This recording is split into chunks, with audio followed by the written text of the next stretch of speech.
but strong. Well, you know, since we're only, you know, perceiving it with our sense perception, we really have no knowledge of it.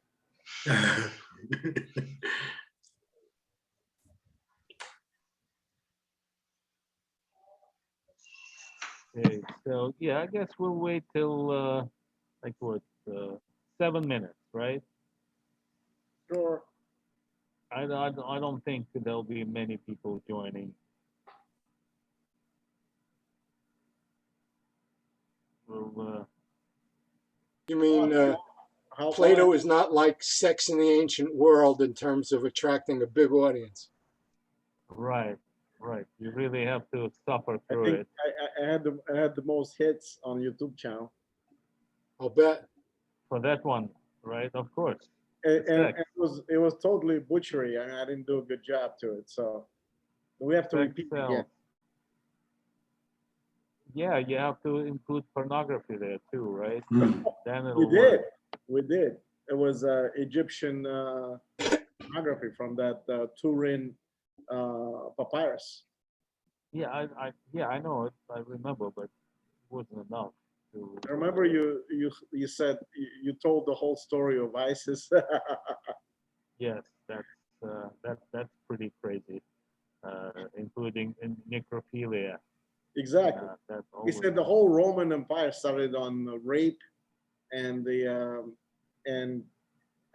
Egyptian Empire started on the the lost phallus. So here we go. okay. Just a few more minutes before. My wife was at an outdoor chorus rehearsal, which looks like it just broke up early. Uh-oh. It might it might have had.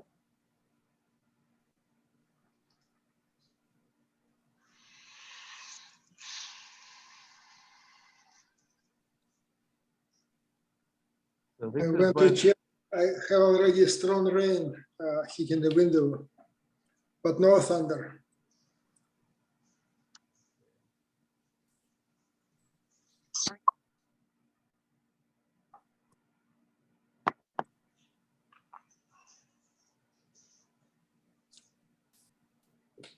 okay, so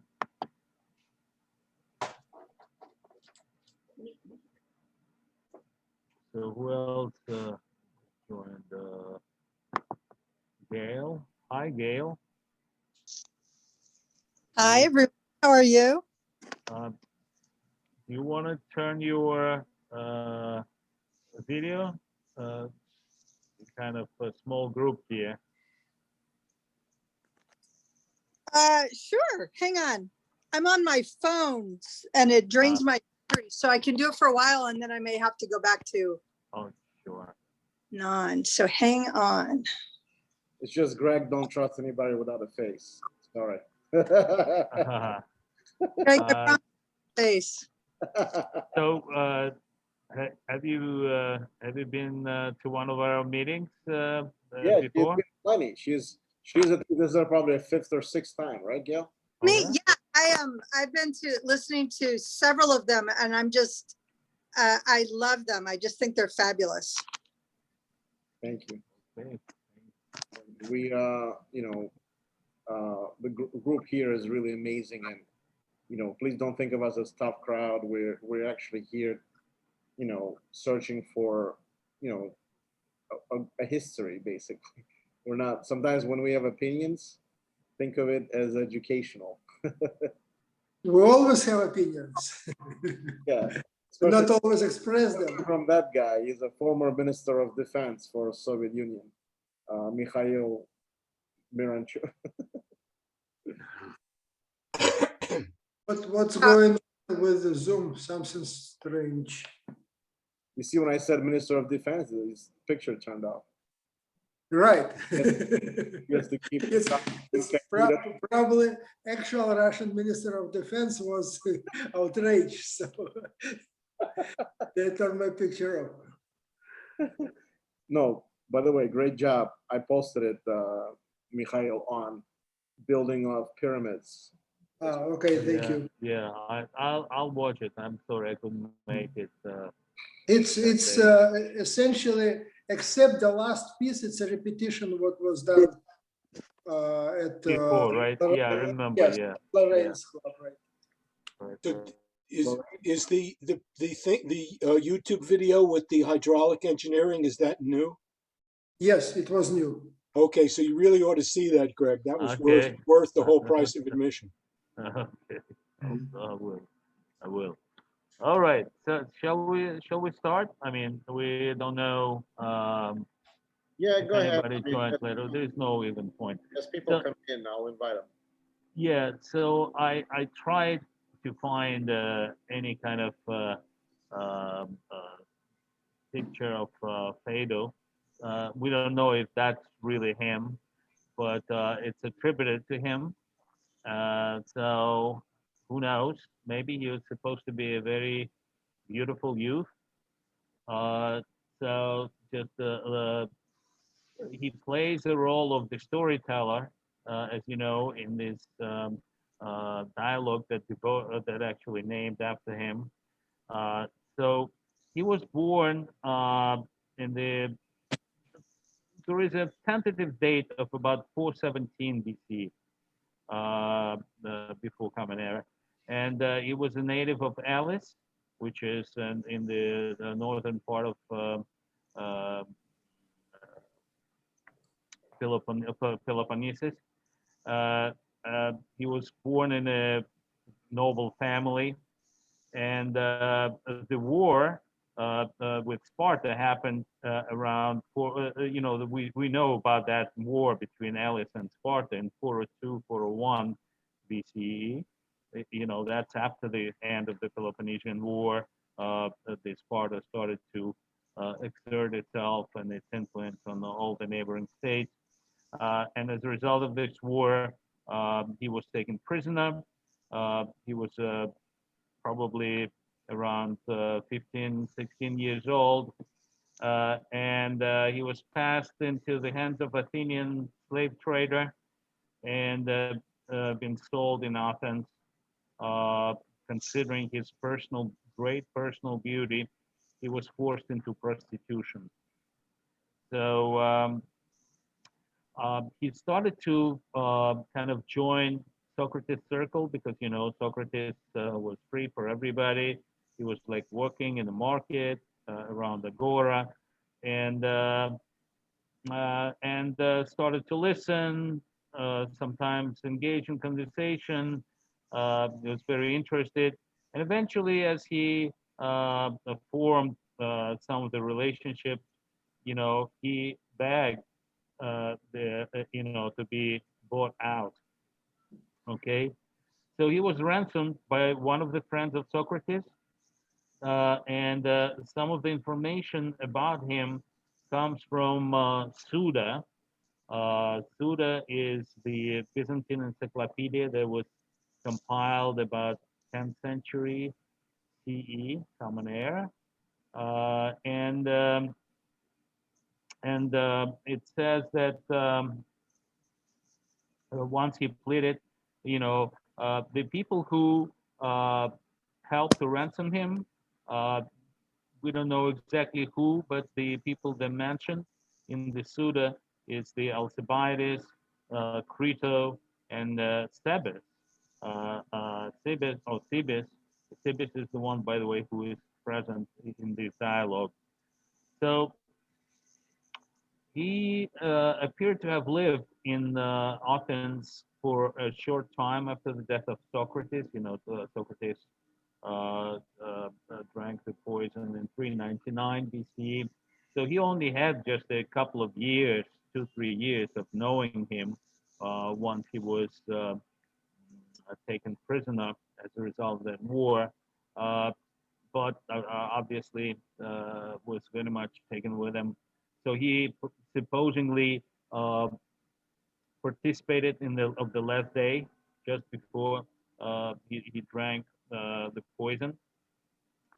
And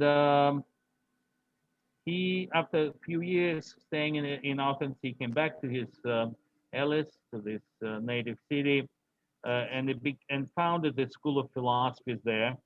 So his disciples included, I mean, not so famous philosophers. I don't know much about them, but I'll name them: Anchipeles, Moscus, and Pleistanus.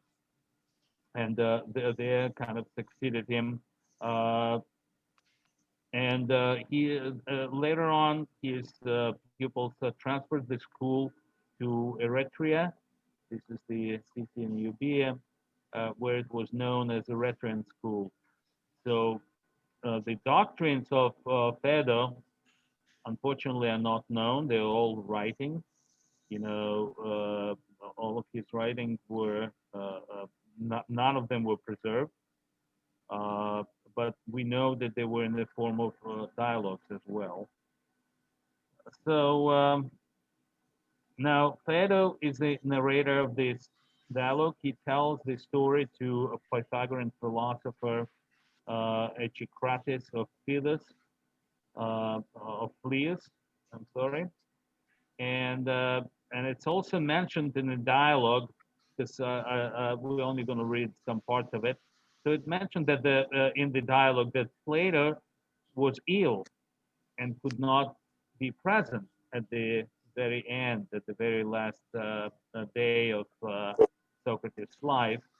So it kind of gives Plato some freedom of making a little bit, because he's not present there. So he may have. It's hard to uphold him, uh, for whatever information, whatever disputes might arise. I mean, it's interesting that he puts it in the dialogue itself that Plato is ill and couldn't be attended. So the other people who were present in this dialogue at the last moments of Socrates are also Apollodorus, who is about an old follower of Socrates. He is about 30 years old, and he is from the Athenian port of Palyron. That's the older port. There were two ports. One was Piraeus, and one was Palyron. So then there are also the other two Pythagorean philosophers from Thebes, Simmias and Cebes. Also Crito. We know Crito is very famous because he was at this point uh, he apparently came back from uh, banishment, because uh, he was one of those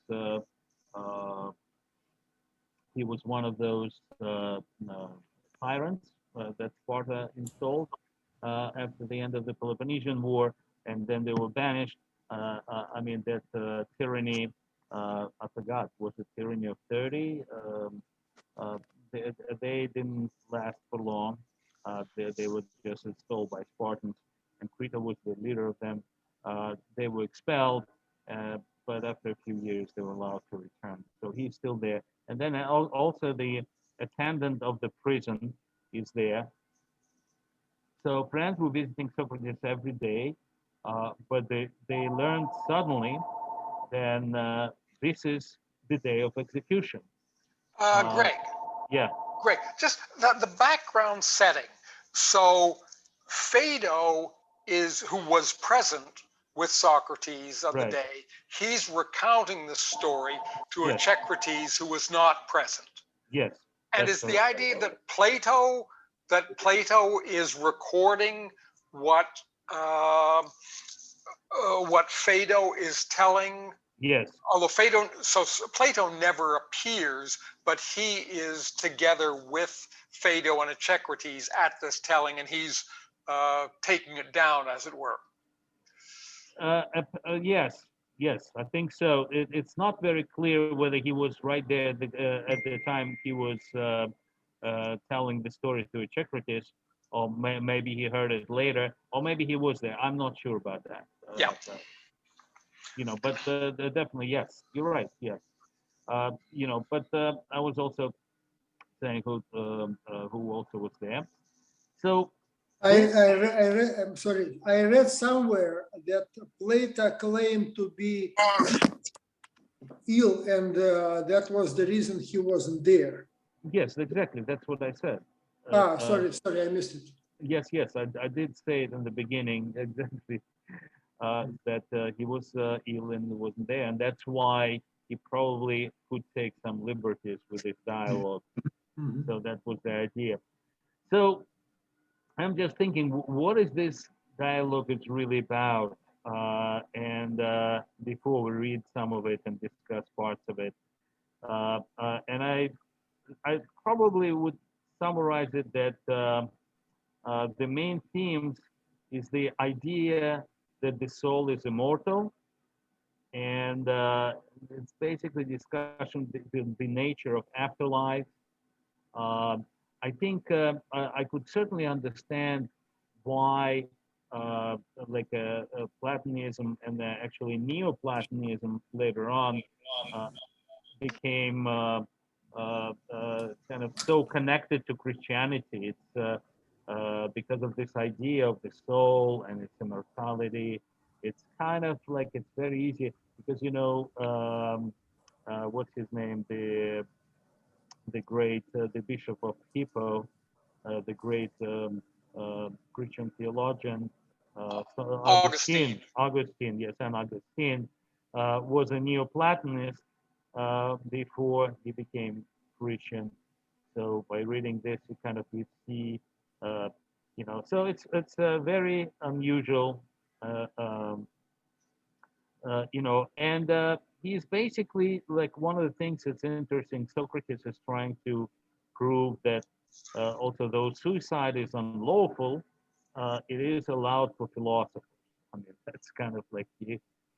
All right. So, anyone else wants to say this is like introduction to the dialogue, and Oh, just a comment.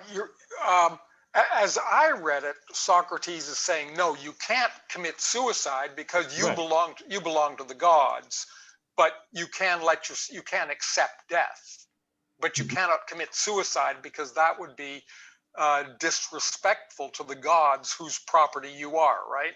uh, I think well, he just said it's that's against the right. law. But it is against the law. However, he if I from what I recall, make an exception for philosophers. He thinks that philosophers. No. Nobody can. No. What I believe one of his main ideas there is that philosopher is the one who is not afraid of death and actually may want to die because he expect more pleasure, more blissful life coming, not life, let's say existence coming after death, but he cannot do it himself because that would be against the God, because as Ralph said, it's God's creation, and so it all belongs to God, and only God has the power to take it back. Okay. So anyone else wants to say anything before we proceed to reading some of the pieces of it? All right.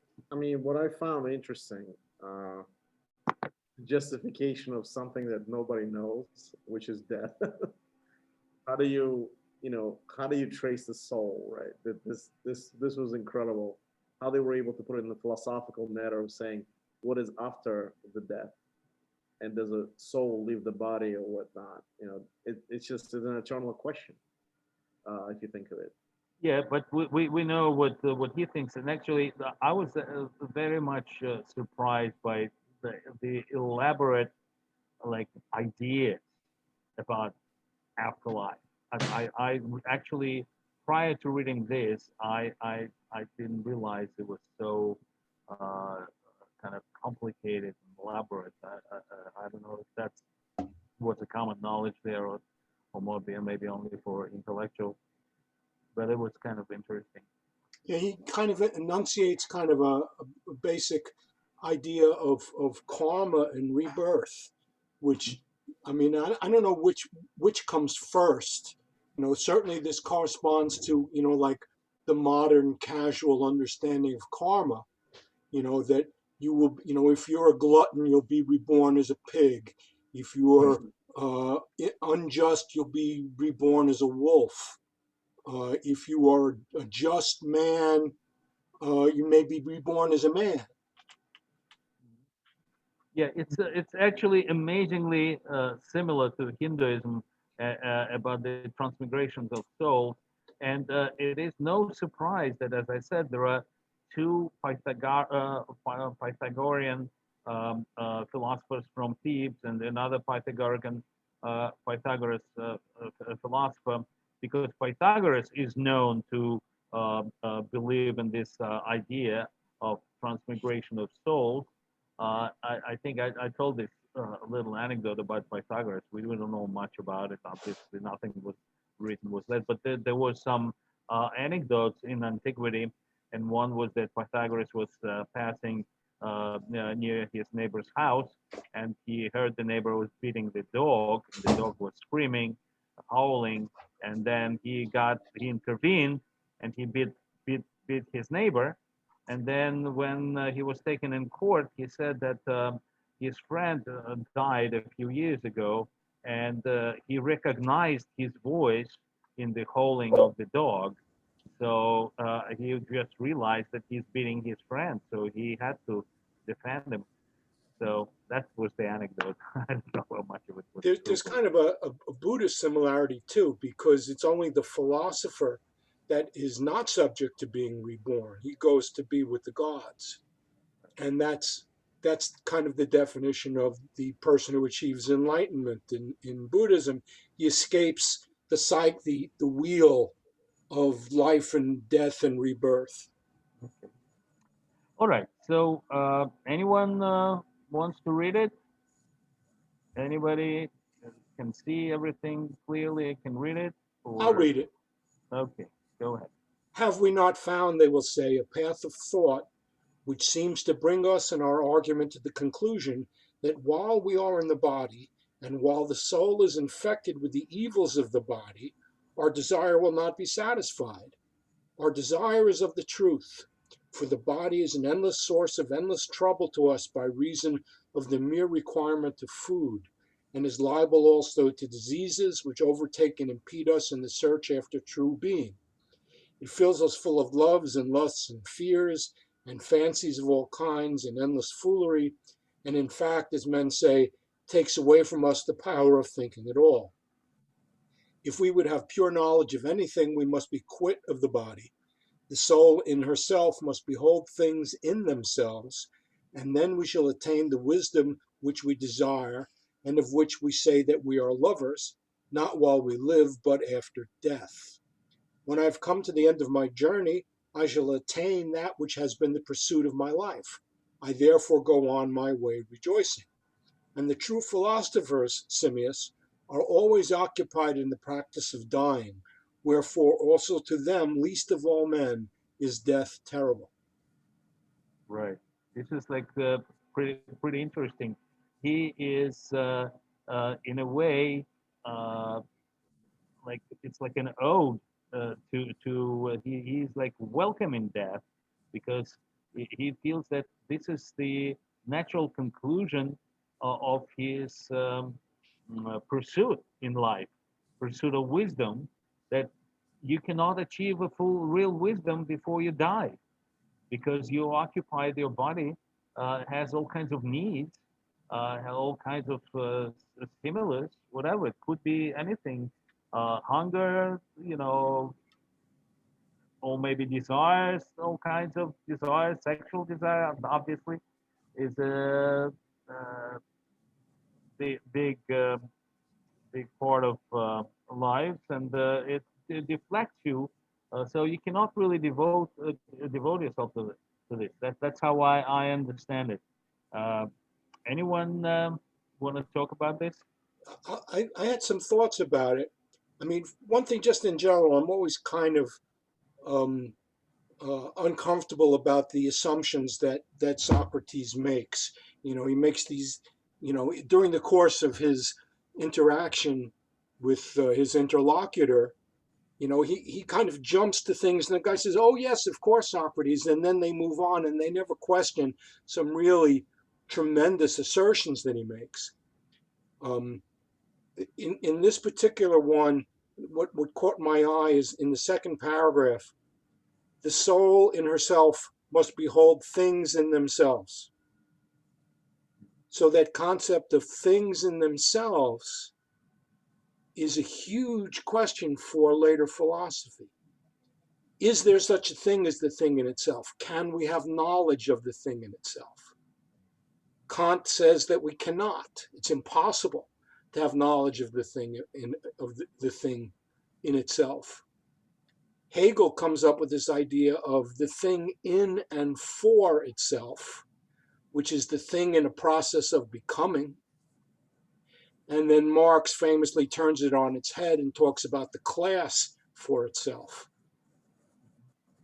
But this is like the beginning of a debate that rages for 2,500 years, right? And just that little thing, and he just throws it off, with no discussion of how deep the implications are in what he's saying.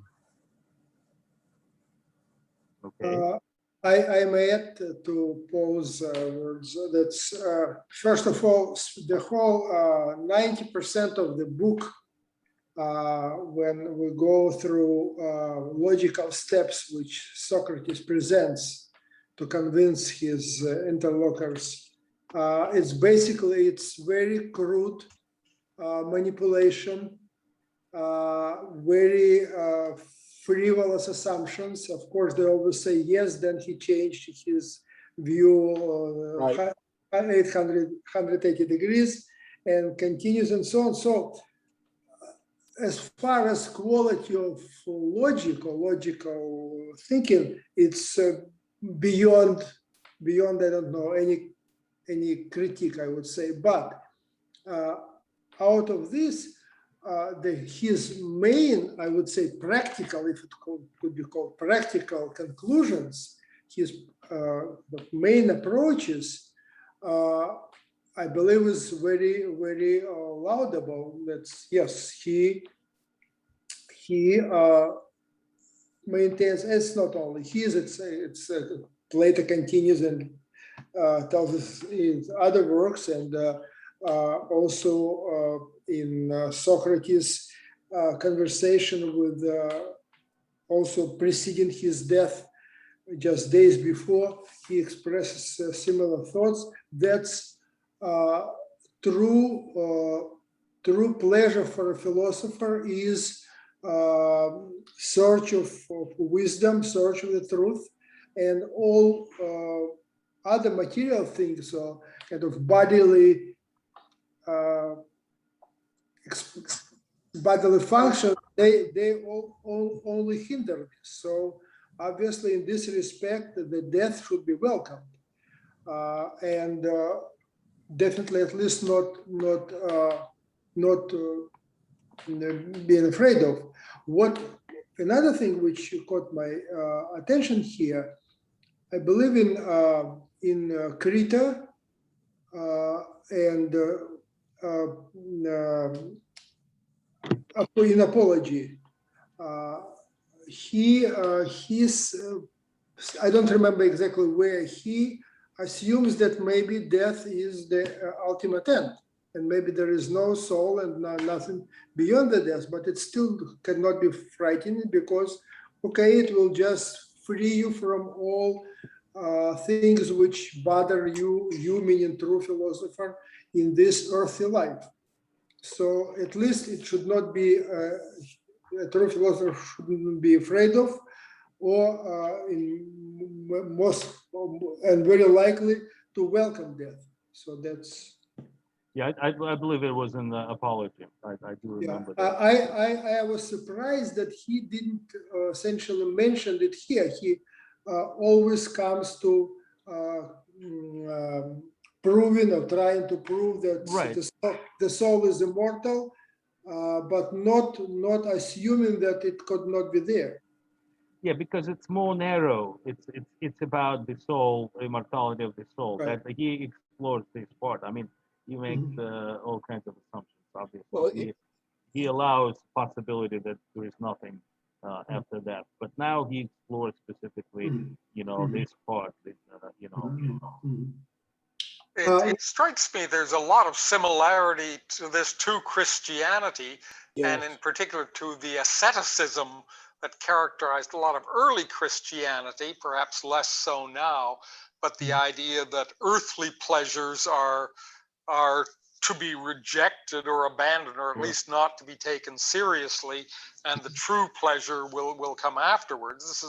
This is very much, I mean, Christians would be very happy with this. Yeah. Well, I think that there's this idea here is not just that. I mean, it's that the body is evil, right? That the body is a hindrance, and it's something that that is really actively a principle of evil. And I think that's clearly something that gets absorbed into Christianity.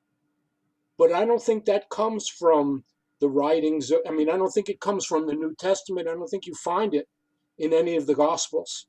It's not anything that Jesus expresses or anything like that. That that the body is your enemy. That I mean, yes, you have to fight temptation and so forth, but that the body itself is evil is a later Christian doctrine, which seems to be just taken whole hog from this.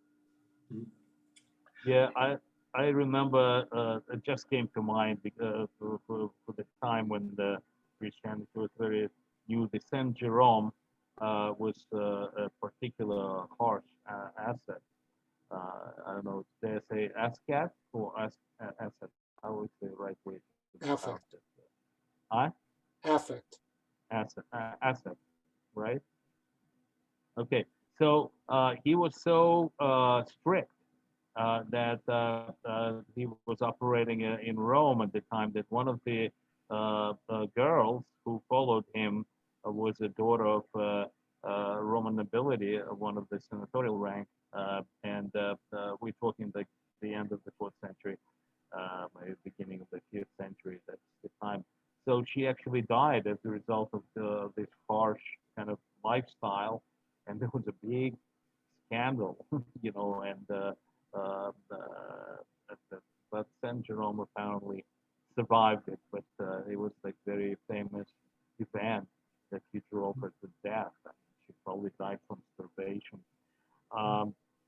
So that's talking about ascetic life. May I add one more comment on things in themselves. I don't remember who brought this. It may be Hegel or maybe not.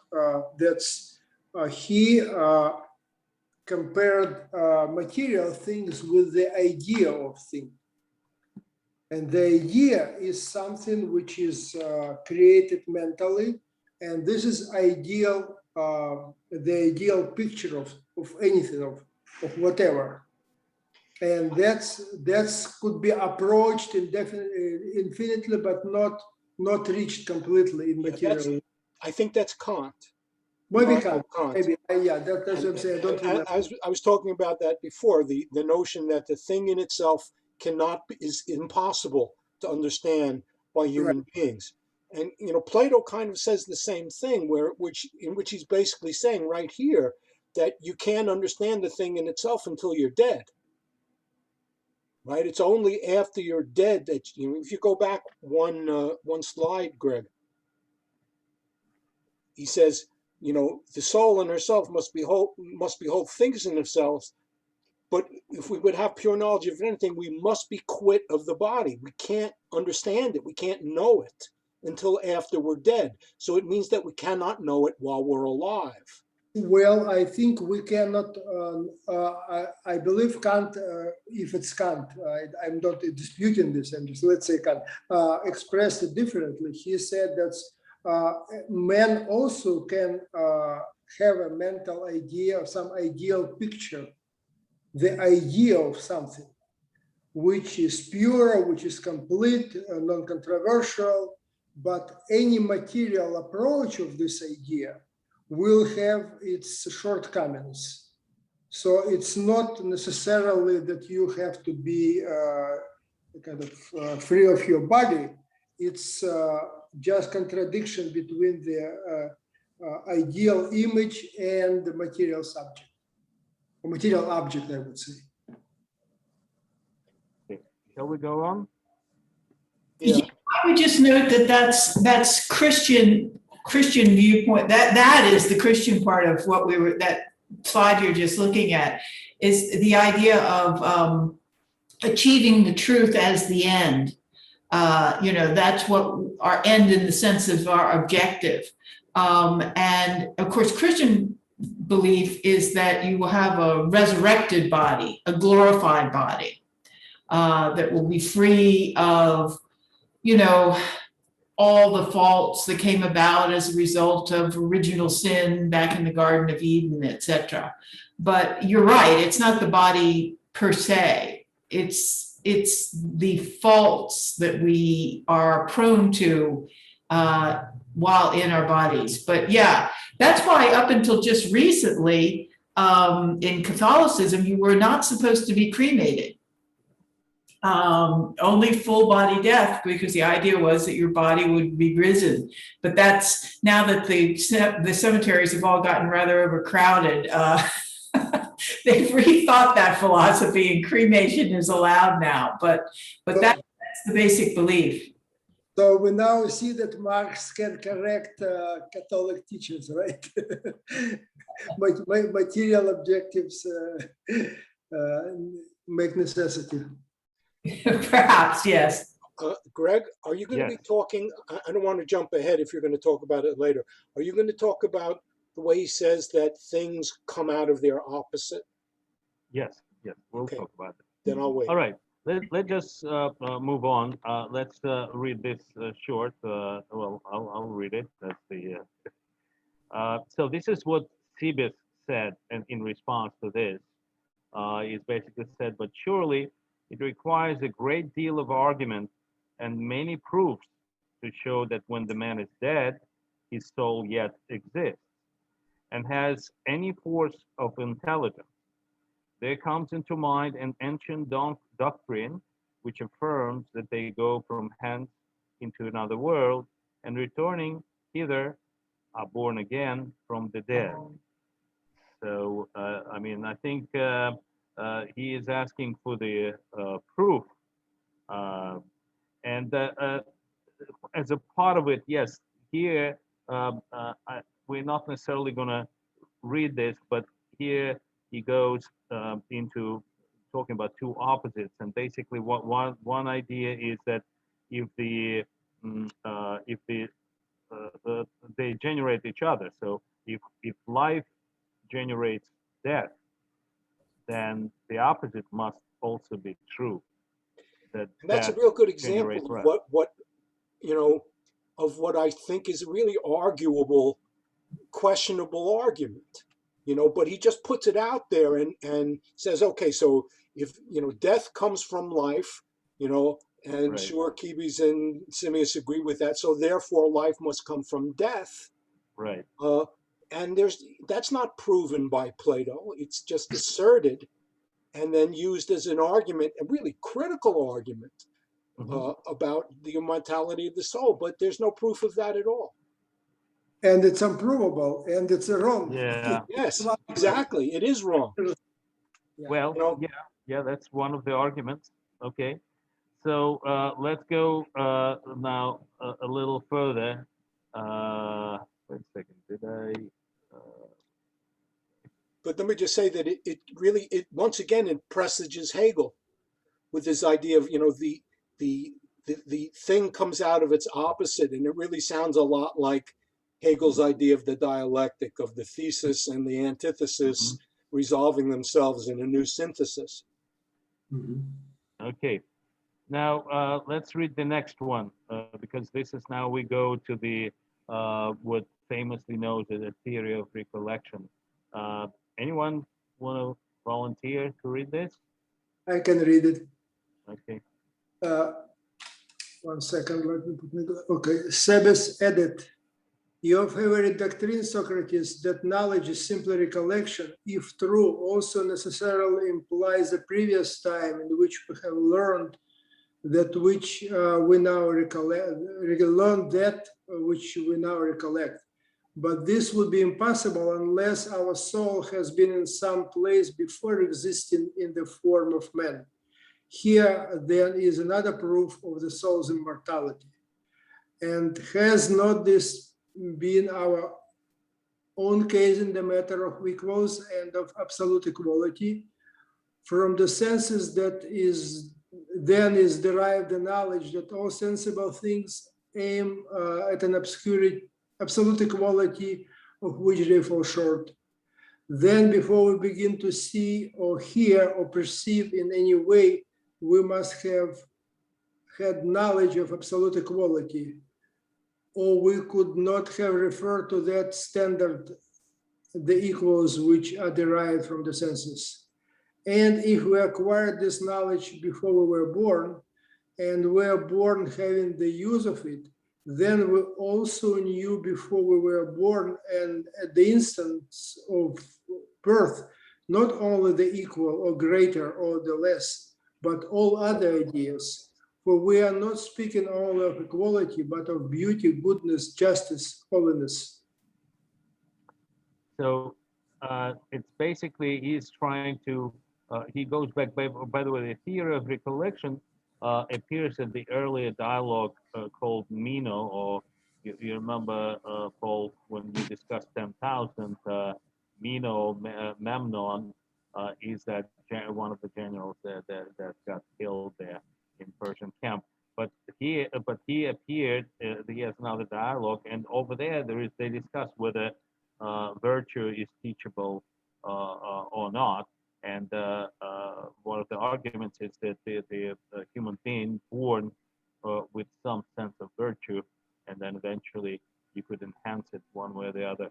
But that's So here, so that was kind of like foundation of his theory of recollection, that your soul inherits your body, and then you already have some knowledge. You just recollect. You don't acquire some basic core knowledge, but you just recollect it.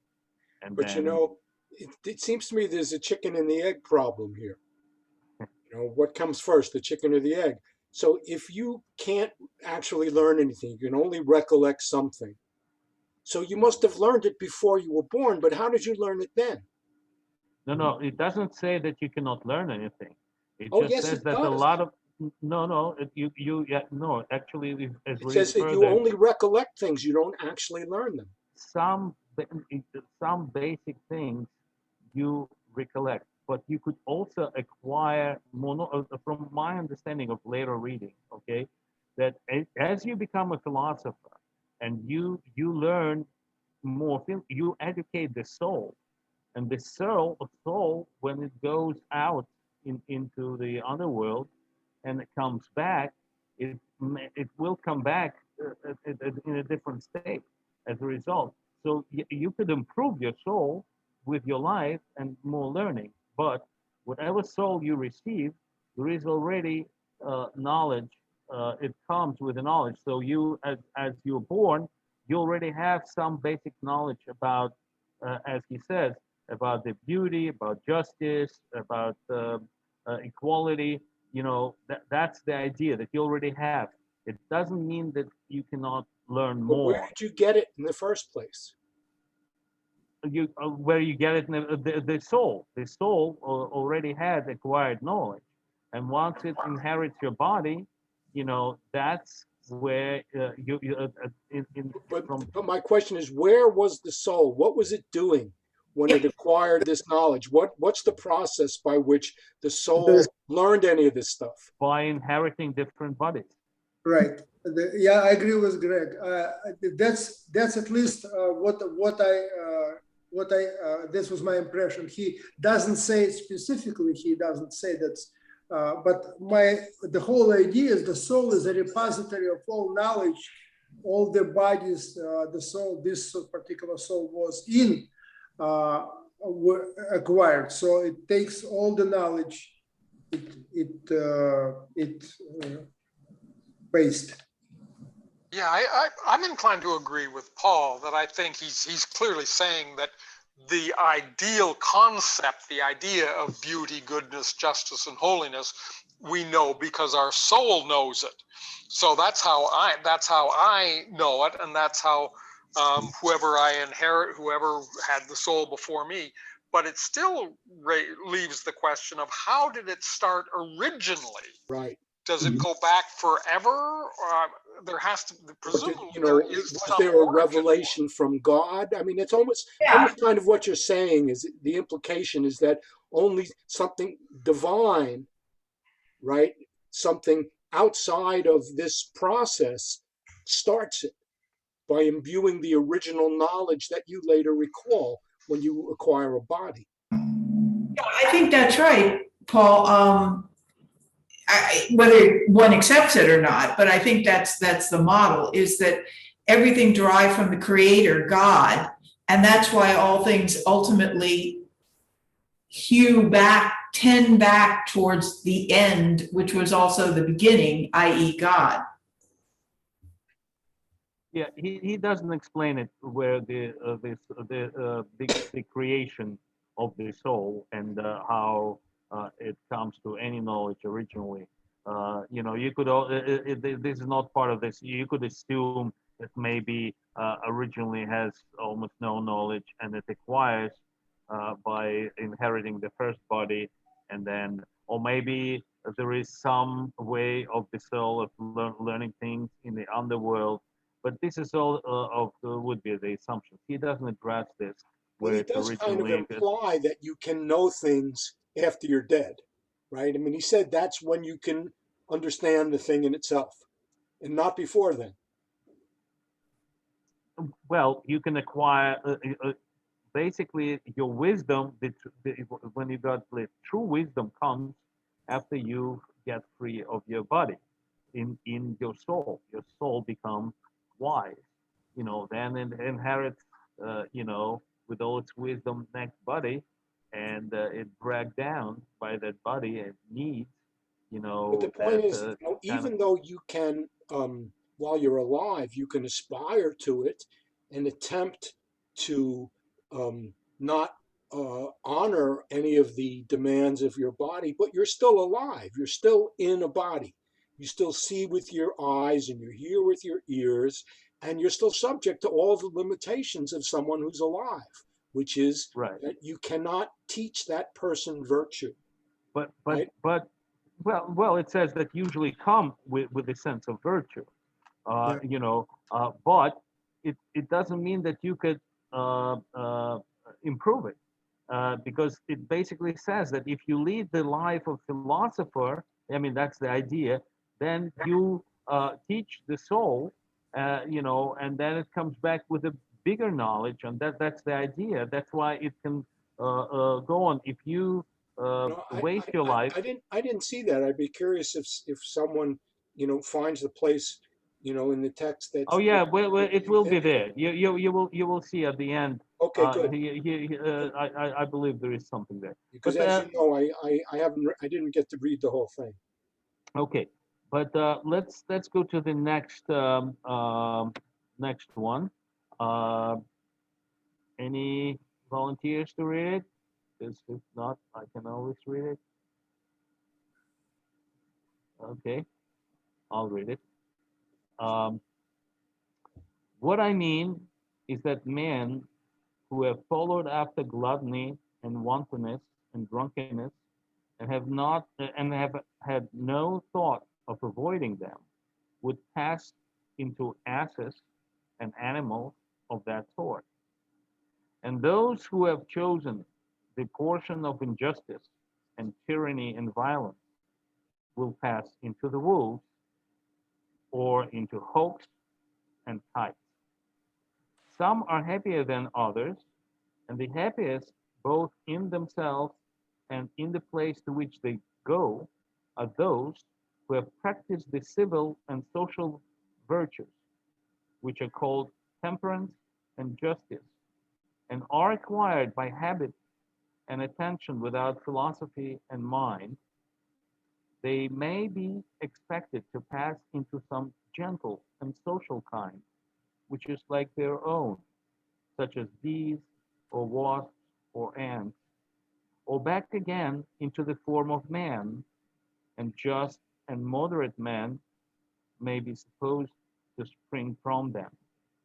Each pleasure and pain is a sort of nail, which nails and rivets the soul to the body until she becomes like the body and believes that to be true, which the body affirms to be true, and from agreeing with the body and having the same delights, she is obliged to have the same habits and haunts, and is not likely ever to be pure at her departure to the world below, but is always infected by the body, and so she sinks into another body, and there germinates and grows, and has therefore no part in the communion of divine and pure and simple. So what do you think? It's kind of like similar to Hinduism here, talking about transmigration of soul into the kind of warrants by your behavior in life. It's kind of like directs where would you go in your next life. That's very similar to Hinduism. So it's kind of there is some kind of affinity going on. So it's very similar. Like, so if you lead virtuous life, then you kind of like there is some progress, and you go into the higher beings or positive beings. Like there is if you waste your life into drunkenness and whatever behavior, then you would go into the asses or some other lower form, or if you're violent, then you will become a wolf, something. That's an interesting kind of perspective. This basically addresses what we just discussed in the previous slide, that the soul acquires some knowledge, some properties, some features from the body, from the experience of a certain man, right? All right. Yeah, well, I mean, it's to me that's clearest in the second paragraph, and this is really kind of remarkable, where he talks about those who have practiced civil and social virtues, which are called temperance and justice, and are acquired by habit and attention without philosophy and mind. So, I mean, there's a lot of things parsed in there. For one thing, there's this contempt of things. I mean, in other words, if the only thing that's worthwhile in life is philosophy, and that's clearly something that Plato says again and again and again, it's the only thing worth pursuing in life is philosophy. And these are things that you get without philosophy, right? Temperance and justice. So there is a contemptuous attitude towards what I would believe would be maybe some of the most important human qualities. Why do you see contempt, Paul? Because you acquire them without philosophy, and the philosopher is the only thing worth being.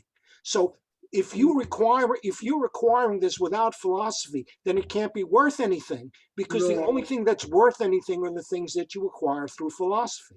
I would treat it absolutely oppositely. That's it could be this good things, good features, good characters could be acquired without philosophy. Philosophy definitely adds to this, and it's in addition a very good and valuable addition. But doesn't Plato just say quite straight out that the only thing worth doing in life is to pursue philosophy? I would say this way. It's like, for example, he would say, okay, my favorite thing, my favorite habit would be time spending would be learning philosophy, but it doesn't mean that he denigrates just good people who live decent, true, temperate, just life. Well, I mean, I think in the sense well, let's put it this way. He's got this concept of an elite, Right. right? An absolute elite. And the elite understand things that are beyond the reach of normal people. Right. Right. And that is contempt. No, it's not contempt. He doesn't deny good things in people or for people who are not philosophers. He doesn't say that you are either philosopher or you are nothing. No, he is not that categorical. You could be a good man, a decent man, and deserving good life and a good afterlife without being a philosopher. That's fine. But you are walking through life, looking at the shadows cast on the wall, and you don't know anything. You don't know anything truly because you don't understand, because you don't know the truths of philosophy. Let's leave it open. And raise the hand. Yeah. I was going to say I find this very odd because it makes no distinction between a human soul and non-human souls. It seems to suggest some sort of generic soul that can either inhabit a human body or a wolf body or any wasp body, ant body. And I find that very extraordinary because if that generic soul can be in a bee, a wasp, or an ant, as well as a human being, well, then the virtues of a generic soul, all the virtues the higher virtues, can also be in a bee or a wasp or an ant as they can be as in a human. And I don't get that at all. I agree, it sounds very Buddhist, but or Hinduism. In Hinduism, that's exactly what happens. Yeah, but I just, is that really what he's suggesting? That there is no difference between a human soul and a wasp soul? Well, from what perspective are we looking at it? From a modern perspective or from the knowledge that was available to Plato at the time? Well, I'm just looking at it from the perspective of what he's written here. Well, by the way, whoever has the iPhone notification, could you tell us who you are? Because it's Emilio. That's Emilio. This is Emilio. Okay. Hi, Emilio. How are you doing? Hey, what's going on, guys? Okay. You are not remembering Emilio's voice. I can't believe this. Well, I haven't heard him for a while, but anyway, welcome to Emilio. Nice to hear. Hey, thank you. Glad to be here. That's my question, irrespective of modern or ancient or whatever, just looking at what this is suggesting. Doesn't one read this as he's saying there's some generic soul material that passes into different body forms? And so he certainly seems to be suggesting that. That's clearly what it looks like in black and white. Yeah. But he doesn't describe if there's a way to get back out of it once you fall out of the human condition. Can you ever come back? Doesn't really, take that up. Yeah, it doesn't. But in Hinduism, there is a way back, and it's just natural progression, because then animals, they don't. It just, you start at the lower stage, and the next time you progress to the higher stage of the animal, and then another higher stage, and then eventually back to the human. But and I assume that these ideas come from Pythagoras, who was known to embrace Hinduist ideas. I don't know at that time how they get them. And the idea is that if you misbehave, if you behave really badly in life, you fall into the lower form of an animal. But then from there on, from each life, the soul takes next step to a higher level, and then another higher level, and then eventually back into the human, whatever that human will be. And then again, it has the path to the philosopher eventually, or falling back again into the animal form. But as far as what Yuan said about that, that implies that the generic form of soul, that it kind of implies that animals have souls as well, maybe similar to man. Well, that's apparently what he implies. You know, whether the animals have the same level of intelligence and logical thinking, that's probably not, and that's all probably unfulfilled in many ways. But then it doesn't behave on the animal's behavior. The soul will next time will go higher steps until it's only humans. At least that's how it's intended. It's only humans who could affect. But then that makes those higher functions, you know, like you said, intelligence, logic, all of those things, body bound rather than soul bound. And that seems odd to me. And, you know, and then in the final paragraph, he's kind of talking about the animals. It just sounds like somebody who has a very painful life experience somehow suffers from that. To such an extent that they'll end up not being able to any longer take part in the communion of what he calls the communion of divine and pure and simple. It just all seems kind of disjointed and inconsistent. Yeah, because he mixes. You know, there's nothing rigorous in the way that he argues, and he's mixing metaphors all the time, essentially moving the goalposts, it seems to me. Yeah, absolutely. Okay, let's go further and see what else we can figure out from this. But yeah, a very good point. I understand, and yeah, it's interesting. Okay, so anyone wants to read it? Sure, I'll take a turn. Okay, Ready? Simius. Suppose a person, to use the same argument about harmony and the liar, might he not say that harmony is a thing invisible, incorporeal, perfect, divine, existing in the lyre, which is harmonized, but that the lyre and the strings are matter and material, composite, earthy, and akin to mortality. And when someone breaks the lyre or cuts and rends the string, then he who takes this view would argue, as you do, and on the same analogy, that the harmony survives and has not perished. Okay, so here Simius implies that, and he makes this comparison, that harmony that would probably represent the soul and the lyre, a body, that the harmony perish before lyre.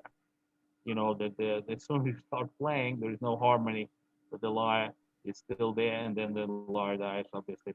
So it's like kind of an argument about the immortality of the soul.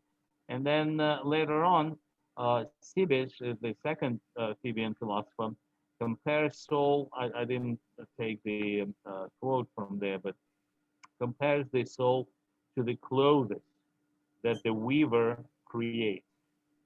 So, and the clothes often outlast the weaver, but perishes at some point as well, and the soul would perish after wearing a few bodies. That's what he basically says that. Seems to me that Simius is closer to what Plato is actually saying. Yes, he is closer. He's arguing with the. Because he's saying that harmony is an idea. Yeah, so the idea says harmony idea, and it will perish before the material, right? No, so, the point is that the idea doesn't perish. Well, that's what Cebes said, that the idea doesn't perish when he makes the comparison to the clothes. Or what? I mean, he's not that he's making that argument, but he's saying, he's basically asking Plato, is this what you believe? Because this would seem to mean, this would seem to be the meaning of your argument. The thing is that not in this particular paragraph, but elsewhere in this story write-up, I don't know how you call it, Socrates initially presents harmony as an idea, and it says it's eternal, it's imperishable, and it lives without lyre. And then he switches again 180 degrees and starts saying, well, how if there is lyre is broken and strings are ripped out, how can you play, how can you create harmony? So in this case, harmony in his new representation becomes not an idea, but something which I would say some material which created by other material subject. So he changes his view as he goes. And the other thing that occurs to me is that how do you know about harmony other than by hearing it? Right. So it's a sense perception. Yes. So we know what initially, yes, harmony pertaining to lyre or any other musical instrument for sure. But initially, I believe when he just introduces this concept of harmony, he means it's harmony among other things. It's just some harmonious arrangement in general, which may have nothing to do with lyre or any other material object. Well, but then he switches this. The Socrates, by the way, just to finish this point, the Socrates eventually goes back and says that, well, you have accepted the theory of recollection already, right? And based on that, that means that the soul acquires knowledge prior to entering body. So the harmony is perceived through lyre and doesn't exist before it. And from there on, he says that the soul is not harmony, that it's an improper example, like improper parallel, that the harmony cannot be compared to the soul. That's how he argues, because based on previously argued theory of recollection that they both, all of the philosophers already have accepted. That's I think suppose the mind experiment is, can a deaf person appreciate harmony? And I mean somebody deaf since birth. So we have Beethoven, but Beethoven spent many years as a person with hearing and learned music and harmony, and then could simulate it in his head. But someone who's never heard music ever in their life, can they understand harmony or melody? I don't know. Maybe by vibrations. I mean, that's how they perceive usually. That's what I recall. That's how the deaf people or the deaf and mute people often who've been born with a problem, that's how they perceive the harmonies through vibrations. When somebody plays, they just touch the piano. I mean, I find that difficult to believe that I mean, the idea that they could sense that there's vibration going on, and that's somehow that's related to this thing called sound that they can't directly perceive. But harmony is something else. Well, who knows? Maybe through a different vibration, they could see some sequence. But nevertheless, I don't think that affects this particular passage. Even if you say, okay, yeah, someone who's been deaf from birth may not have an appreciation of, musical harmony. I mean, it does in the sense that if you're saying that this is something that's intrinsic to the human soul, but that's not what it doesn't matter whether you're deaf or not. That's not what he's saying here. He's saying it's intrinsic to the lyre, which I agree with you. I mean, putting aside whether somebody can hear or not hear it, there's an internal inconsistency here because it seems to imply at the end that the harmony is independent. It survives the, you know, the lyre perishing, falling apart. However, in the beginning of the paragraph, he seems to imply that it's inherent in the lyre qua lyre, that, you know, the lyre creates harmony. I mean, how does if not, then how does the harmony as a thing invisible, incorporeal, perfect, divine, etc., how does it come to exist in this lyre? My reading of this in conjunction with other things is that harmony is this perfect invisible thing. Now, it can exist in the lyre, but it also exists in any other instrument, and it also exists as an ideal. So it's not created by the lyre, but it can exist in the, just as beauty can exist in a statue or a person or something, but beauty also has its own perfect, divine, permanent existence. And I think here it's saying the same thing about harmony. So harmony does not depend on the lyre for its existence, but it does exist in the lyre, along with in many other places. Thanks. Yeah, By the way, begs the question, how does a lyre come to acquire?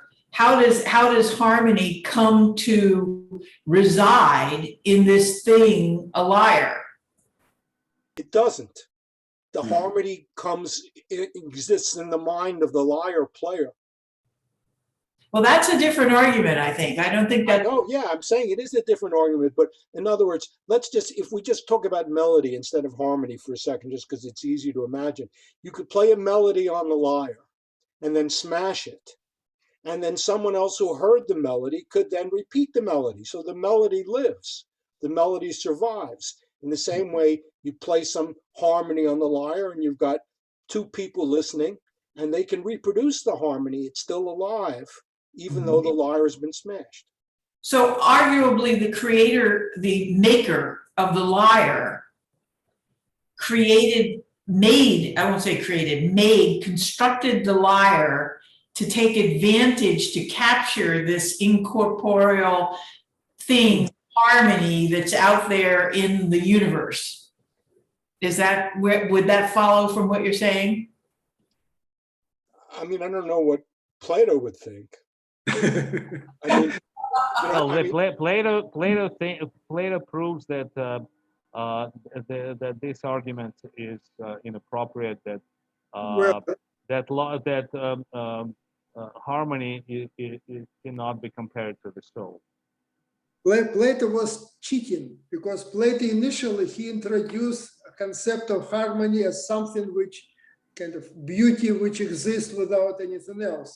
And then he switched and said, okay, harmony can be produced only on lyre, and therefore if lyre is broken, harmony cannot be made. Okay, but let's read the next one because it's a kind of continuation of the same thing, but in the different shapes of it. So, okay, I'll read this one. First of all, assume that there is an absolute beauty and goodness and greatness and delight. Grant me this, and I hope to be able to show you the nature of the cause and to prove the immortality of the soul. Nothing makes things beautiful but the presence and participation of beauty in whatever way or manner obtained. For as to the manner, I'm uncertain, but I stoutly contend that by beauty all beautiful things become beautiful, and that by greatness only great things become great and greater, and by smallness the less becomes less. So that's one of the biggest faults in the whole book. Okay, what do you think? And this was inherited by Aristotle, by the way, because he was saying that physical objects have these inherent qualities the lightness, the heaviness, whatever. I don't remember all these things which he explained physical processes by these particular qualities, which are inherent in material things. You know, the way I interpreted this is that there is this some kind of I would say paragon, or maybe some kind of like objective beauty or greatness. That there is some kind of concept of it exists, but it's of course we perceive it in different way. And basically, what it means to me is that the beauty or greatness is truly shines when it approaches its absolute form. That's how I understand that. You know, yeah. Yeah, I agree. If you should perceive, or anybody should perceive this way, as the way it's written, right? The other thing we definitely, I personally don't agree with this, and obviously nobody of modern men agrees with this, but right. Okay. It seems like he sidesteps the key question. You know, you have this absolute thing existing out there, absolute beauty, goodness, Right. harmony, to incorporate the prior example. And he says nothing makes a thing beautiful or arguably harmonic, but the presence and participation of beauty or harmony in whatever way or manner obtained. For as to manner, I am uncertain. So he doesn't address that question of how ethereal, incorporeal thing becomes a property intrinsic to the corporeal thing, the layer, or whatever it is that's beautiful, or whatever it is that's great. So there's no, it just sort of magically becomes unto and as he calls it, participation, presence and participation. He's just dancing around that way of how that happens.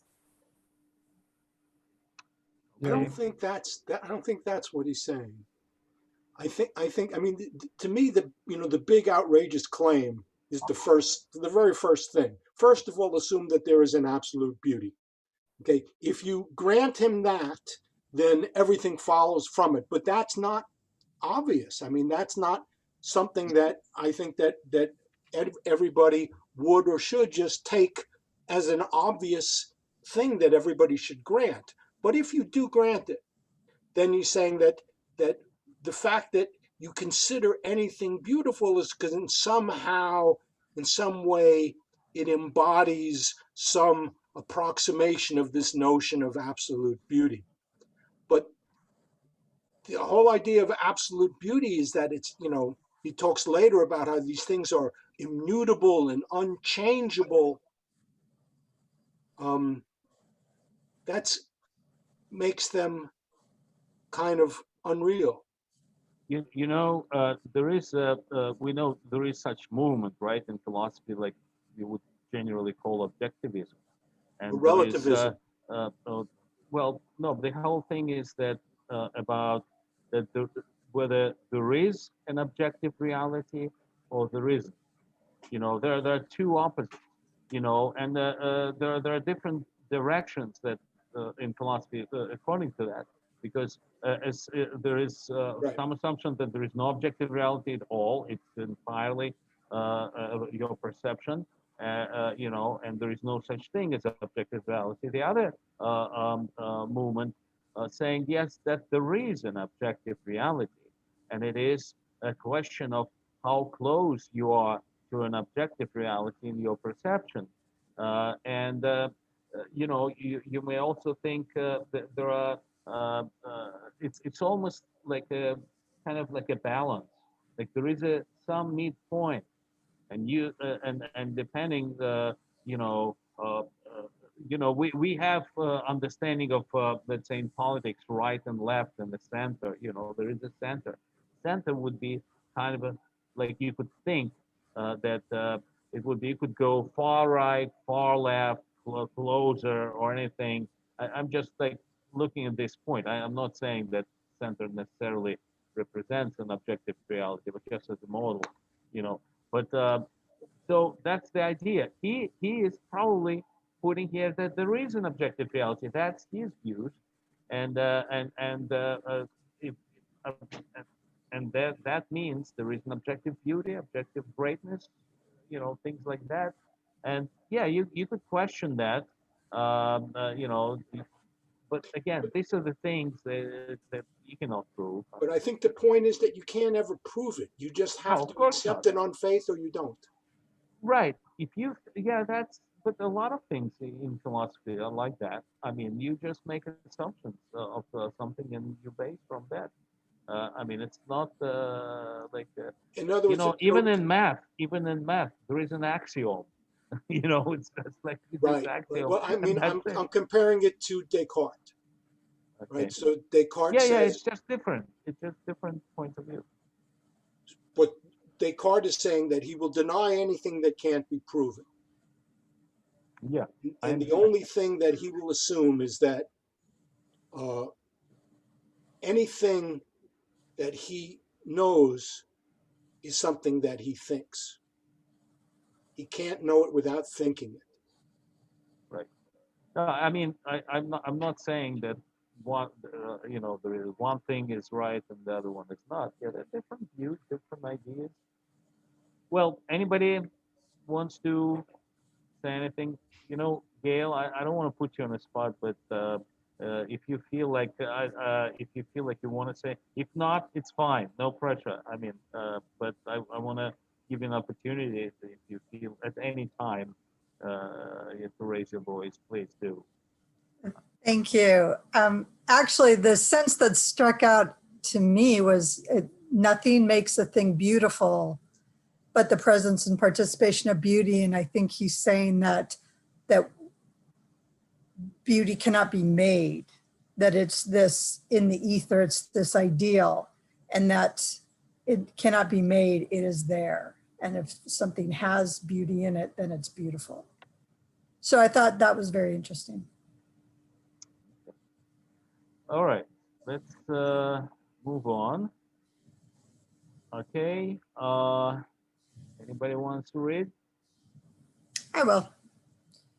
I speak as I do because I want you to agree with me in thinking not only that absolute greatness will never be great and also small, but that greatness in us or in the concrete will never admit the small or admit of being exceeded.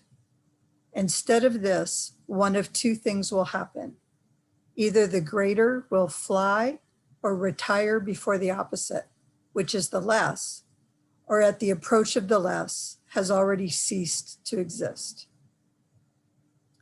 Then we are agreed after all, said Socrates, that the opposite will never in any case be opposed to itself.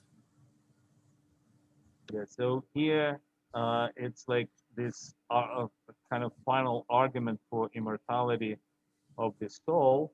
And what they call here, it's called the theory of forms. Theory of forms. So he begins with an idea that something can be itself and its opposite at the same time. So that's basically it. It says like it cannot be like greatness and the opposite of greatness at the same time. That's like the different forms. So it's either greatness or not, or something else. Any thoughts?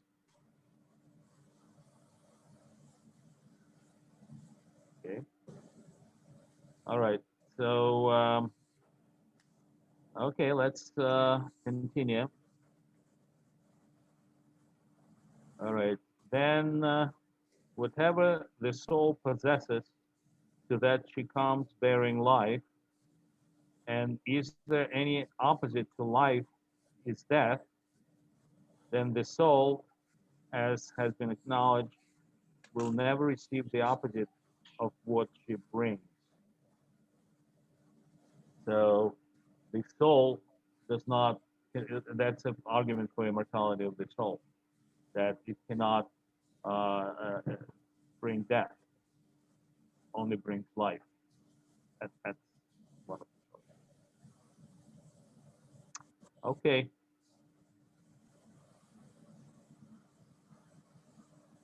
All right. Next one.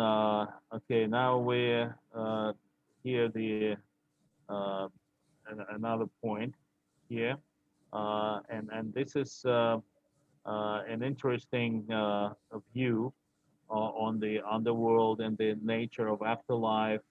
I think it's very interesting. So, anyone want to volunteer for reading? I'll read. Okay. But then, oh my friend, he said, if the soul is really immortal, what care should be taken of her? Not only in respect of the portion of time which is called life, but of eternity. And the danger of neglecting her from this point of view does indeed appear to be awful. If death had only been the end of all, the wicked would have had a good bargain in dying, for they would have been happily quit not only of their body, but of their own evil together with their soul. But now, inasmuch as the soul is a manifestation of mortal, there is no release or salvation from evil except the attainment of the highest virtue and wisdom. The soul, when on her progress to the world below, takes nothing with her but nurture and education. And these are said greatly to benefit or greatly to injure the departed at the very beginning of her journey thither. So you see here, he is basically saying that the soul also takes something from the life, that a person leads. So it has, um, and it's similar. It's kind of similar in a way to, to Christianity. That it's an argument to have a virtuous life is because it's a question of afterlife. And if there is no afterlife, then all the evil people win because there is no punishment for them, and there is no reason to lead virtuous life. Uh, so he talks about soul in underworld and then return in the body. So there is some kind of moralistic element here. It's about the argument about leading a virtuous life. That why is it important? Why is it worthy to lead a virtuous life? Is because you enrich your soul, and there is a continuum and some kind of progression here in a other life. That's how I get it. Any comments, ideas?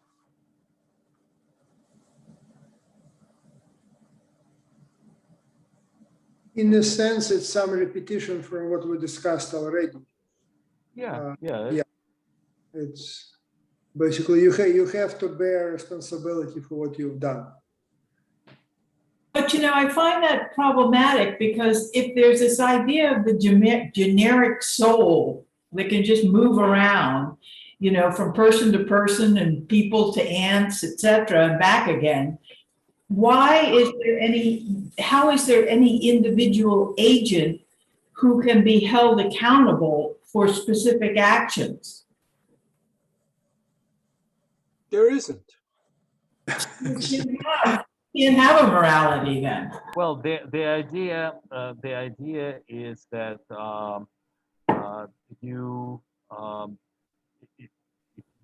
if you think that your soul is basically you, soul may have different perspective on life because according to this, it can move from one body to another, but you think of the soul as you, and you may think that you may kind of continue existing, with your soul, and you would want your soul to progress and to have a second life that is of at least the same quality or better.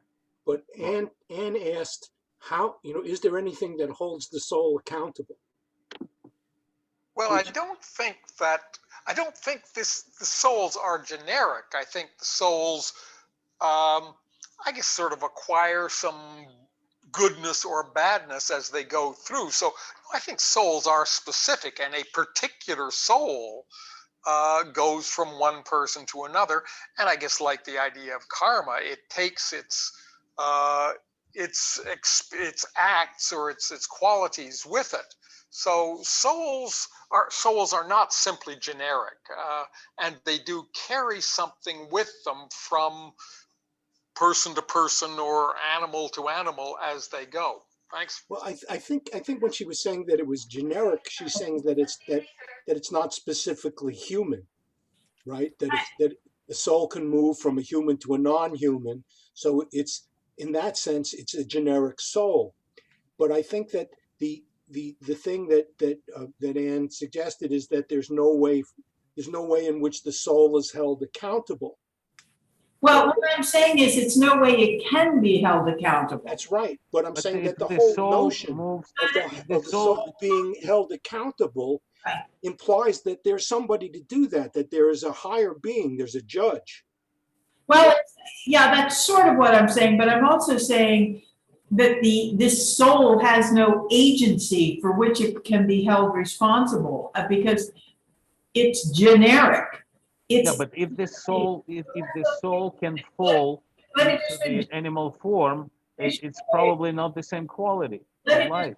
Let me finish my thought. And then going to what Ralph said, if it is my soul, I sense my soul is me, and this is saying, be careful, you might end up as an ant me if you're bad in this life, or a wolf me. And nevertheless, that is, how many souls are there then out there that are already extant and cycling around in this whole system? 1 million, 1 billion, 2? I don't know. Say I have 3. How about infinity? So there's an infinity number of souls which can cycle around all sorts of bodies. How can there ever be a moral accountability of that system then? But accountability is that you either go to the lower form or higher form, and even within the human life, and it's the soul supposedly also experiences this life that it inherits, and the soul would love to experience a higher quality life rather than lower. So the soul actually is interested in this. However, it cannot entirely control the body. Are there an infinite number of bodies to accommodate all these? Absolutely, it is an infinite amount of bodies. There's a difference between infinity and limitlessness, right? So infinity means that it's uncountable, but limitless means that it may be countable at any 1 second in time, but a minute later, there's no limit on where it can go, either up or down. So I think that may be a better way to think about it than infinity. There's a limitless number of bodies. Okay. Just a minute. Could we go back to the previous one? I think this clearly says that the soul, when we die, our souls are accountable for the actions they performed while they were in us. I mean, we perform actions, but the soul is also performing those actions. So it says we have to, this is specifically saying, we have to take care of our souls while we're alive and with a view to eternity. The danger of neglecting the soul is awful. So clearly souls are held to be accountable after we die. And actually later he does talk about judges. There are judges that will judge the soul by what they did while they were in us. And the souls may go directly to heaven, may go to Tartarus, to hell, or somewhere in between. Thanks. But then but Ralph, then you use the word we and what we do with this soul while we have it. Then who is the we in that? What is the we in that? As They are contrast gods. to soul.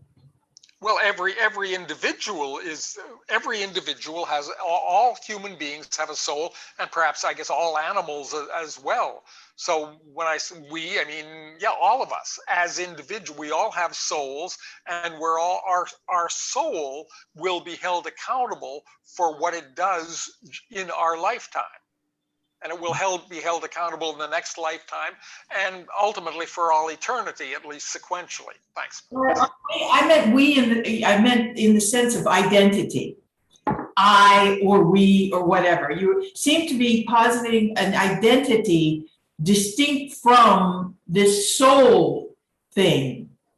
And Well, I make decisions, and I should be careful what decisions I make because it will affect my soul. But if that's the case, then what am I in this schema?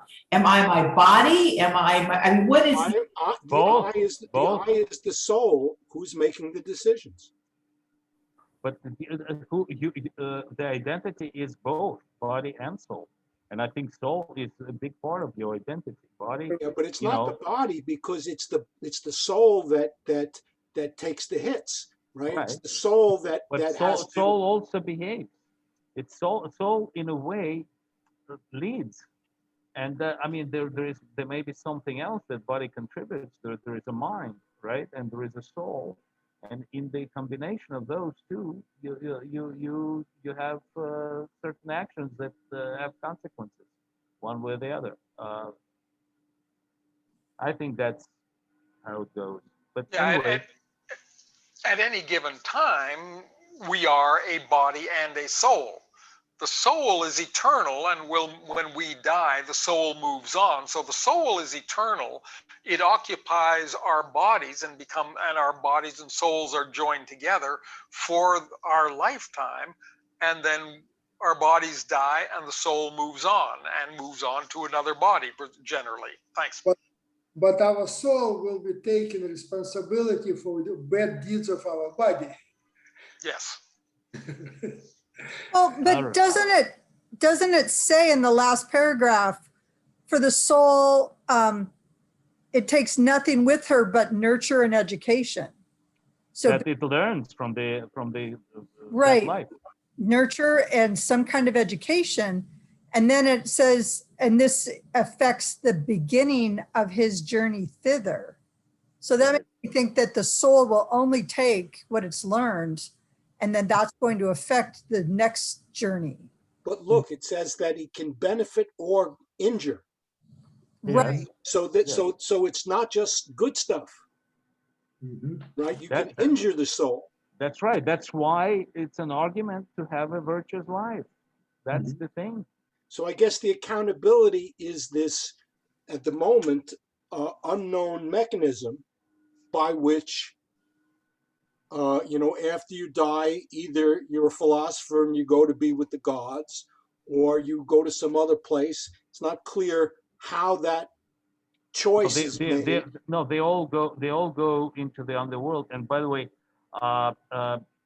there is I did not include very long and complicated explanation of the underworld, because I was like, it was wow, overwhelming.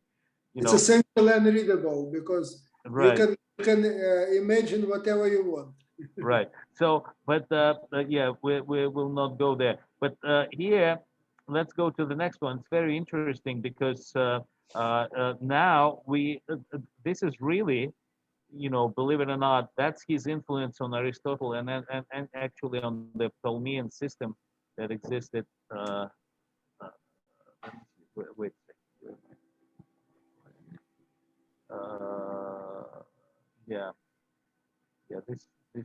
This is the one. So anyone want to volunteer? Okay, I can read. Well, then, he said, my conviction is that the earth is a round body in the center of the heavens, and therefore has no need of air or any similar force to be a support, but is kept there and hindered from falling or inclining any way by the equability of the surrounding heaven, whatever it means, and by her own equipoise, whatever it means either. Also, I believe that the earth is very vast and that we who dwell in the region extending from the river Theseus to the pillars of Heracles inhabit a small portion all about the sea, like ants or frogs about a marsh, and that there are other inhabitants of many other like places.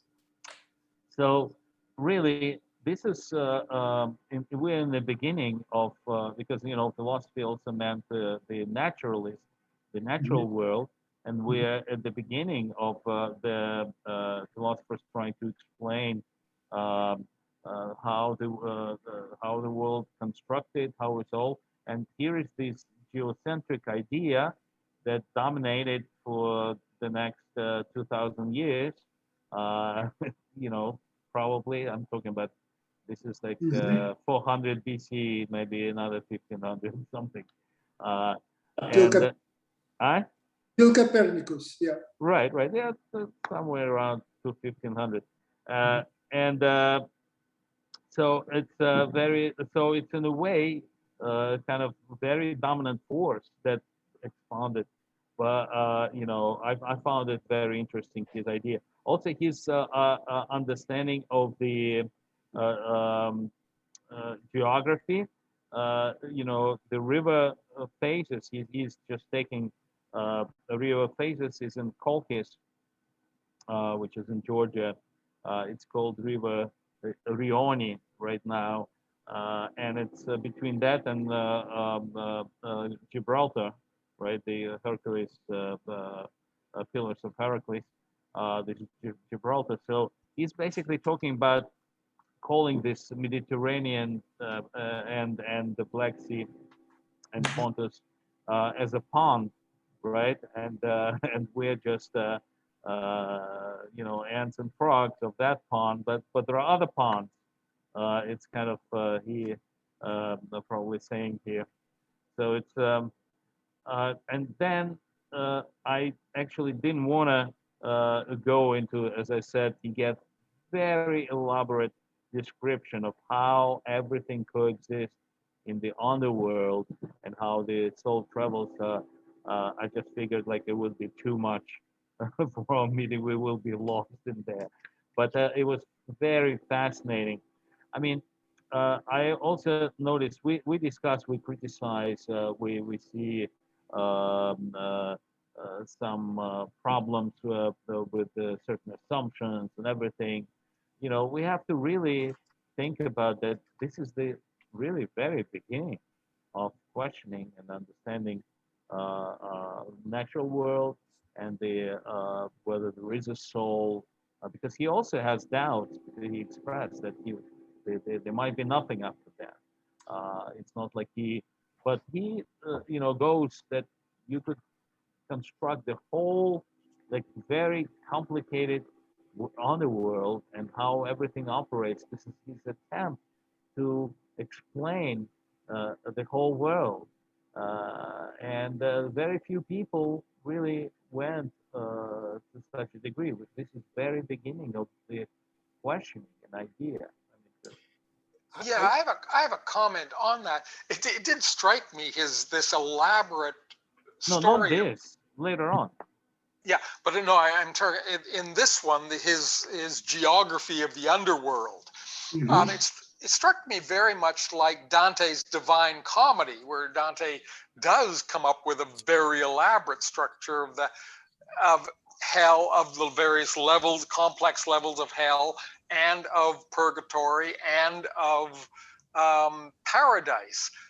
And this is rather, so Plato is rather like this. In fact, this Dante and Plato are much more similar than either is to the Bible. The Bible tells us, whether the Old Testament or the New Testament, tells us almost nothing about heaven and hell, and certainly, and even less, and doesn't even mention purgatory. Whereas Plato and Dante, with the medieval later Christian idea, they're actually very similar, of this very complex thing. Everybody goes to the underworld when they die, and then they're sorted out. And the good people go to heaven, and the bad people stay in hell, and some people can sort of redeem themselves and move upwards. Thanks. Following up, Ralph, what I didn't understand here, what was the need for this elaborate system? Because all its functioning doesn't have any purpose. He of course says that it could be arranged somewhat different, but it is at least one of the options. But I didn't see the reason developing this elaborate arrangement, because it doesn't need for explaining anything he describes in his story. My feeling is that this part is very unplatonic. And I disagree with Greg when he says that this was the beginning. I think that there was 200 years of Greek philosophy before this, going back to Miletus and the pre-Platonic philosophers, and that they were much more interested in what we would call physics in the natural world than Socrates was. I think Socrates in many places actually comes out and says, I'm not interested in exploring what's the primary material of reality. And I think that what we think of with Socrates and Plato, we think about the nature of knowledge, epistemology, and we think about morality. You know, what is the good? What is the bad? What is the beautiful? What is evil? And then this comes in. It's like this is like something from a completely other place, which is almost irrelevant to the other discussion that was going on. Mm-hmm. I think that's and right. Much less serious. I think that's right. And in fact, actually, towards the end, Socrates does mention Anaxagoras as one of the natural philosophers, and he dismisses it as total nonsense. Right. He has no interest in sort of the philosophy of the natural world. In apology, right? No, in this one. Oh, not mythology. At the end of this one, I think he mentions Anaxagoras, and he dismisses him as irrelevant, as uninteresting. And that was a procession of Thales to Anaximander to Anaxagoras, right? And so there was a tradition of multiple generations of discussing these scientific, what became scientific questions. I understand. Yeah, and I agree. Of course, we're talking about starting with Thales. Yes, of course. But my understanding of 200 years in the beginning is a very short time. And I agree with you that it's unplatonic, because he said many times in previous that he's not interested he's not a naturalist. He's not into yet. Yeah, he probably actually goes into the ideas of others, naturalists, and trying to present it here. But he also describes underworld, which is I did not put it here, and how the soul travels in the underworld, and all of the transformations that happen there. I didn't put it here, but those of you who read it, I mean, that's another interesting take. I also kind of assume that he takes from other philosophers as well to describe that, but it's a very interesting view. I mean, I think if you look at the dialogue, the Parmenides, you could see that there's a philosopher that Socrates respects and has very similar ideas about absolute good and the absolute nature of things. So he's kind of an intellectual predecessor of Socrates. I wanted to clarify one thing about Socrates versus Anaxagoras. I believe he dismisses him not as far as description of natural forces and physical arrangements of the world and so on, he expresses his displeasure by how Anaxagoras explain things, or actually how he doesn't explain things, because he says, I asked him some question why it is so, and he, instead of answering me, and in the context of his explanation, he means he was asking the Anaxagoras about moral thing, about explanation, what moves a person in his behavior, in his thoughts. And Anaxagoras goes to explaining physical things. He moves because he moves his hands, or he steps because he moves his legs, something on this level. Interesting That's that they were consistent. contemporaries. Rather, they knew each other. Right. So, I mean, and that's consistent about, right. you know, Socrates looking to dwell on the moral question, the nature of knowledge, and not being interested in physical reality. Right. Yeah, I think this does raise an epistemological, I can't talk tonight, question, because he throws in this business about the earth is a round body, and we're all like, wow. He knew the earth was round, and then he says what could be construed from a physics sense, some very sophisticated things about how it has no need of air or any similar force to be a support. And we start thinking gravity and dark matter and all the rest of it. And it's like, wow, how did this guy know this? But then he starts talking about, as you say, it's not here, but subsequently, about the underworld. And that to me is two different epistemic ideas, because you don't say with regard to the underworld, well, where is the underworld? Is it inside the earth as a round body? Is it underneath the earth in this He doesn't explain that. Supported cosmos? I think the answer is obviously no, it's not there in that physical construct. It's in an abstract construct that has, however, all this layering and detail and specificity. And that to me is epistemically something very different. You're not dealing with the empirical part of your knowledge.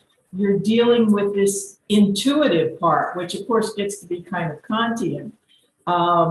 But I've always found that even though this underworld and all of that is described by necessity, by what the medieval philosophers would have called and thinking by analogy, and so all those details and descriptions are really merely physical analogies to this abstraction. But it's interesting because it's confusing unless you pay attention very carefully what way he's talking about something. Well, I read him rather differently. I think he is talking about the earth as a sphere, as a round body, and he's talking about what's above the surface of the earth, which is heaven. Heaven is physically a specific place above the surface of the earth. You have the air, and then you have the ether, and underground, you've got underground rivers, and you've got lava flows. I think he's talking about the interior earth as a very literal physical place. The river Oceanus flows around the world, flows around the continent of the world, but then flows underground, and the underground rivers flow into the above ground rivers. There are lava flows which flow underground and above ground. I think this is all, I think he's talking about the world, the underworld, and the heavens as very much physical places in relationship to the earth as a sphere. Thanks. Yeah, well, I think the underworld that you're describing, where he talks about underground rivers and all that, yeah, that's kind of underground, it's within the round body. But is that where the underworld is, where, souls hang out and stuff like that? That's the way I read it. I think it is. And you can see that he has this idea of, he says, the earth is a round body, the center has no need of air or any similar force to be a support. So it's kind of like, you know, is there a notion that it has to sit on something, but it's kept there in some I don't know, force, it's just so some vague. equilibrium, some equilibrium. Equipoise. But what does that mean? Nobody knows. What does Probably it actually mean? equilibrium, I would think. Yeah, we have to go to underworld and ask But an Socrates. equilibrium of what? An equilibrium would mean an equilibrium of forces. So what forces are there that's acting on it that are in He may equilibrium? not describe all the forces, but I think that's what he means, that there are some forces that are maintaining this. Well, but without describing the forces and the nature of the forces, it's a meaningless sentence. Right, it is. It's meaningless, except that he does say the earth is a sphere and everything else is around it. Yes, he doesn't explain how all of this is held together, but it is a bit remarkable. It is, in fact, until Copernicus, we don't really get anything more than this. The earth is a sphere surrounded by the various other spheres, the planets, the stars, the heavens, and so on, and it's not supported by anything. I mean, there were other things where the earth was on the back of a turtle, or on the back of an elephant that was on the back of a turtle, or the earth was supported by something. But he says, no, the earth is simply in the middle of everything, and it's not physically supported by anything. Which is actually, I mean, it doesn't explain, you're absolutely right, it doesn't really explain anything, but it is sort of a general theory. And these, I think a lot of these concepts were, you know, there were a lot of people thinking this. I mean, in Alexandria, they calculated the diameter of the earth, or the circumference of the earth, and they were tremendously accurate. So they knew it was a sphere, and they actually were able to calculate how big it was. Now that was I think that was a couple of hundred years after Plato, 150 wasn't it? That was years or so later, but I'm saying still. Yep.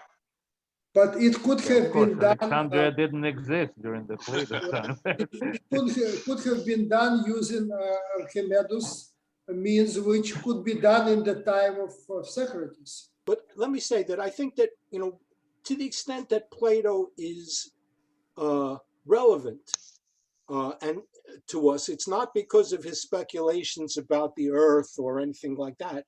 It's because of his moral philosophy and his idea about knowledge. And because these things are true or potentially true, they're things that we think about now in very much the same terms that Plato expressed them, you know, in the year 400 BC.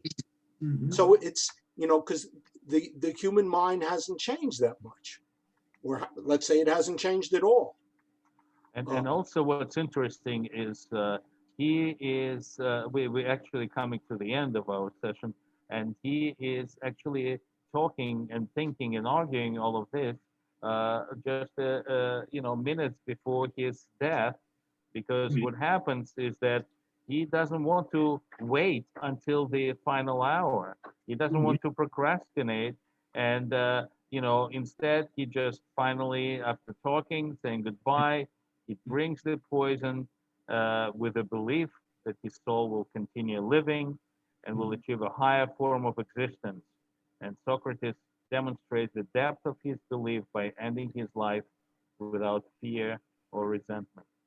You know, that's I think that is remarkable. You know, that he really believes in his ideas to the point that has no fear or resentment. So anyway, I am basically went through all material I wanted to go through. I mean, so please let's have our final thoughts. Yeah, go ahead, Anne. Can I pose a question? Well, Anne, after Anne talks, because she'll raise her hand. Okay. Sure. So I was just applauding. That was just my applause. Oh, it's applause. I thought you wanted to say something. We're back to Buddhism. That's the sound of one hand clapping. Just want to express appreciation. Thank you, Greg. So what I wanted to raise for consideration is I've always thought of Platonism in a certain sense as dangerous. And The reason I say that is because it seems to me that the Platonic mindset says that your idealization, your thinking about reality is more real than reality itself. And I think of Platonists as being those people that will follow their theory and disregard evidence that proves that their theory is incorrect. And that makes them dangerous. It makes them ideologues who will pursue activity because they say, well, logically, reductio ad absurdum, this has to be true, and this has to be true, and this has to be true. And then when someone says, yeah, but look over there, reality doesn't trump there, and I mean that there's no pun there. Reality doesn't overrule the mental construct, and that's unscientific, and I think it's a problem when people think that way in real life. Yeah, I agree with Paul. I think this idea of absolute beauty and goodness is it's sort of a naive philosophy, and a lot of people believe it, and even people who don't believe it often talk that way. I mean, we'll say, boy, that's really beautiful. Well, what we should be saying in the modern anti-Platonic world is, boy, that seems to me to be beautiful. But we tend to say, oh, that guy is really good. We talk about things in these absolute terms, and a lot of people really take them in absolute terms. There is absolute good and absolute evil, and we know what's absolute good, and people who disagree with us are absolutely evil. Or so I think wrong and irrelevant. Are both wrong and evil in terms of goodness. Deserve to be ruled by those enlightened people, by the philosopher kings, if you will. Yeah, that's right. I think this absolute goodness, absolute beauty, and so on is quite dangerous. It's the opposite of the modern diversity and tolerance. Thanks. But again, we're talking about the philosopher who lived 2,400 years ago, and only had, as you say, 200 years before him of philosophy, and that's it.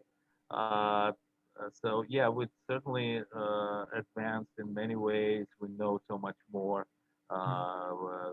science and the way the world works and a lot of things. But at the very beginning, it is amazing the ideas, even wrong ideas, but search and curiosity, intellectual curiosity. Yeah, I have two comments. First, yeah, Greg, I agree. That's with all cheating, put it this way, intellectual cheating during this course of explanation and reasoning and so on. It still we have to give him his dues. Yeah, it's so early, and he done in many aspects of his things. He done a great job, no question about it. It deserves and honor. And as far as the second would be, that's the Platonism. I agree with Paul in general, but I would rephrase it a bit.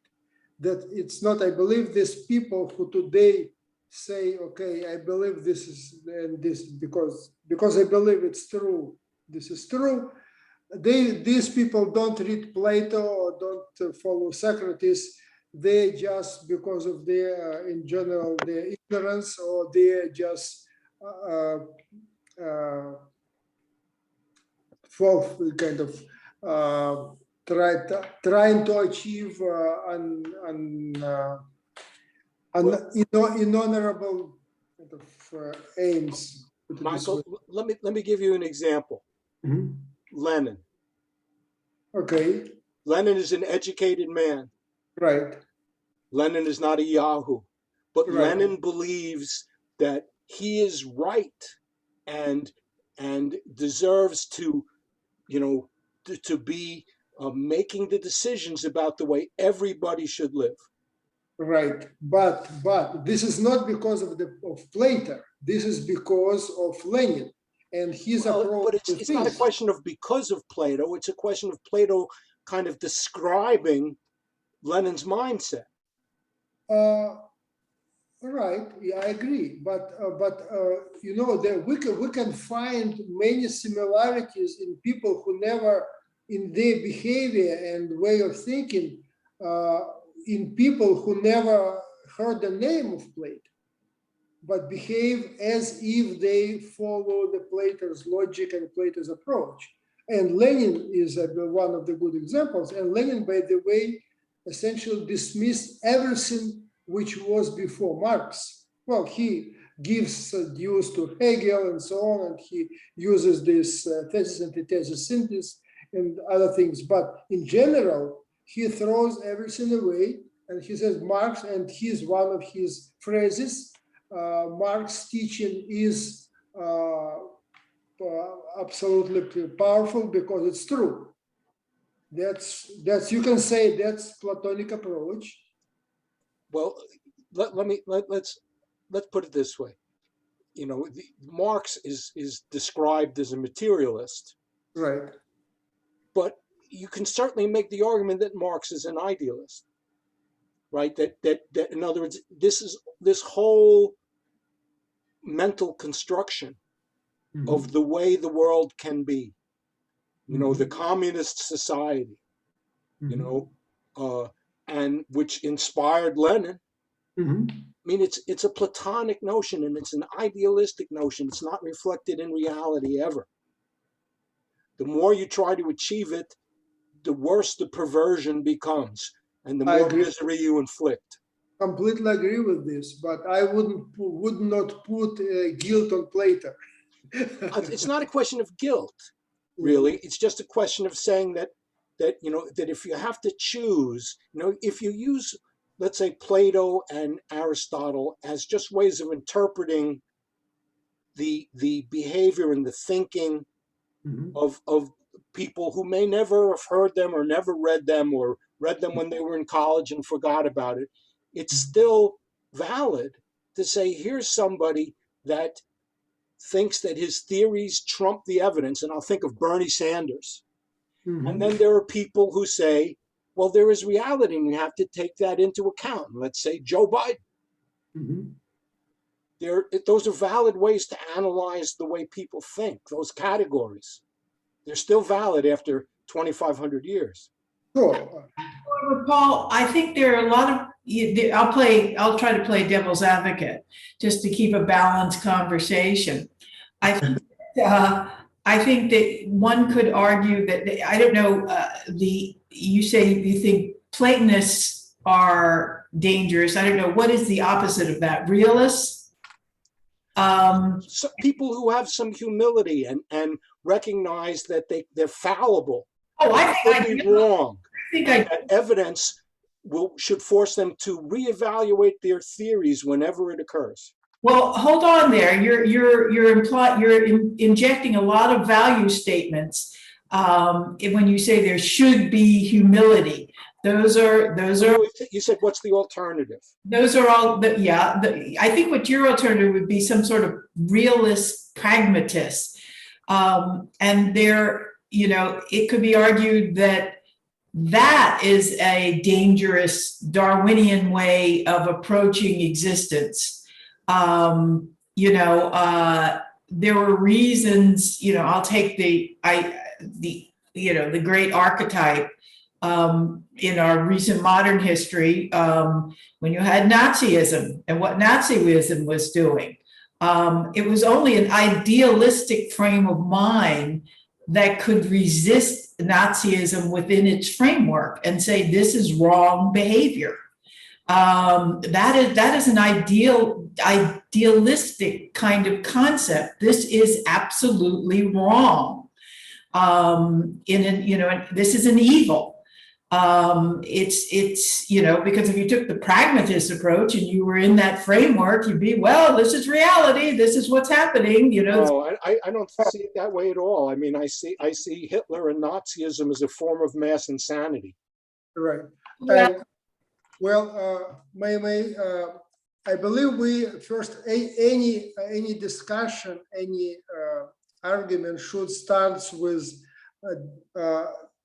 defining definitions. So what is pragmatism, what is realism, what is idealism? I think I can argue that Churchill, who was a very pragmatic man, he was, you can say, idealistically was staying against Hitler, and his words were, I would, when he was accused of joining Stalin, he said, I would join Satan to fight Nazis. Would you call it idealism or pragmatism? I think it's both here. You can judge it or the title, it's Right. either way. Yeah. It's complicated. I agree with, I think that's for sure. All right, at least I just wanted to say that we're finished with Plato. We're just going to a different. I don't want to interrupt you, but Greg, thanks. It was a good. I think it's really great that it can catalyze a discussion like this. Right. So now the question becomes, what are we doing next on the ancient text? Do we go through Plutarch again? What do we want to do next month? And who do we want to present? That's the most important question. And anybody wants to present something. Mikhail, you want to give it a shot? Next month. Next month, I'm just looking at my calendar. It will be at the end of the month, right? Yeah. Okay, let me look at Plutarch and see what we can do there. We're starting in Rome on Saturday, right? Right. Yeah, Well, yeah, Emilio so- just came in. Emilio's going to do one Saturday. What did you say, Anne? Sorry. I was going to say, have you all done Heraclitus? No. No, but there's almost nothing of Heraclitus to talk Yeah. about, just a few fragments. The fragments, yeah, which is Right. itself to, an evening discussion. Okay. I wanna do something that just like this, thought provoking, but also a little sexy. If there's any kind of stuff that we can do, court intrigues and stuff like that outside, just to lighten up the mood a little bit. Think about something like that. But obviously, Mikhail, you choose whichever Plutarch you want, and you let me know the date. Okay. Yeah, I think because well, the thing is that we do start Roman series, and I still think that it's better to stick with Greeks here as far as Plutarch is concerned, because as a part of Roman series, like for instance, I know there is Numa Pompilius there, but I will be speaking about this, talking about the king. So like that certainly wouldn't be appropriate for Plutarch. Is there something on the First Kings that we can do? The Tarquinius and all that stuff? No, there is, the Plutarch only has Numa Pompilius, but we don't want to do this because I'm going to talk about this. It's just going to be counterproductive. No, I'm talking about the Tarquinius and the rape of, what's her name? I'm going to talk about this. This is part of the king. What's the point of, yeah, of course. Exactly. That's in Livy. That's not in Plutarch. Right. It's in Livy, but I'm going to talk about this anyway. But, what's the point of doing specifically on this? It's part of my presentation. I understand. Got it. So that's why I'm saying it's better to stick to Greeks, because there are so many Greeks that we missed there. Like, for instance, Cleon is a part of Plutarch. It's a very interesting figure. We didn't discuss this at all. I mean, there are many Greek figures that we could go back to, and if we want to do Plutarch. Okay. Well, I mean, equally, Plutarch, does have. I mean, we're going to go through all of Roman history, and there are, So, for example, I was reading the life of Marcus Porcius Cato the Censor. It's really good reading, very, very, very entertaining and relevant.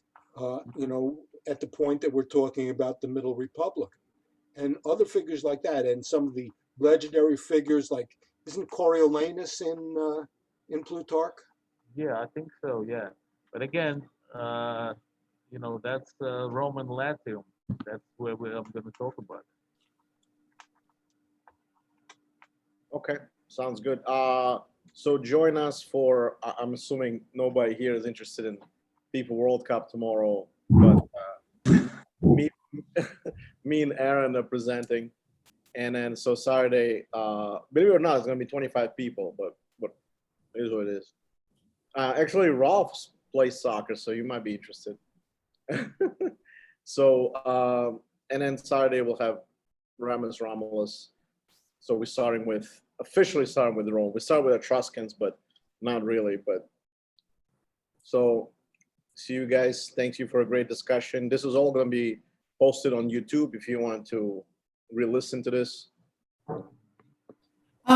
Something that might be a fun one to think about if you wanted to throw it in Sure. back is something about, I don't know, superstitious beliefs in some of these even philosophical texts, actually. Some of the stuff kind of veers into superstition about evil spirits and things of that nature and how to deal with them. I don't know how one would quite go about that, but that could be kind of fun. Maybe as a separate subject on our non-ancient history, or you want within the ancient histories? I guess it would be fun in the ancient history context. Okay. We can do that. I mean, kind of like a form of shamanism or Yeah, whatever the belief, whatever the manifestation was of this belief in, ghosts and goblins among us. interesting.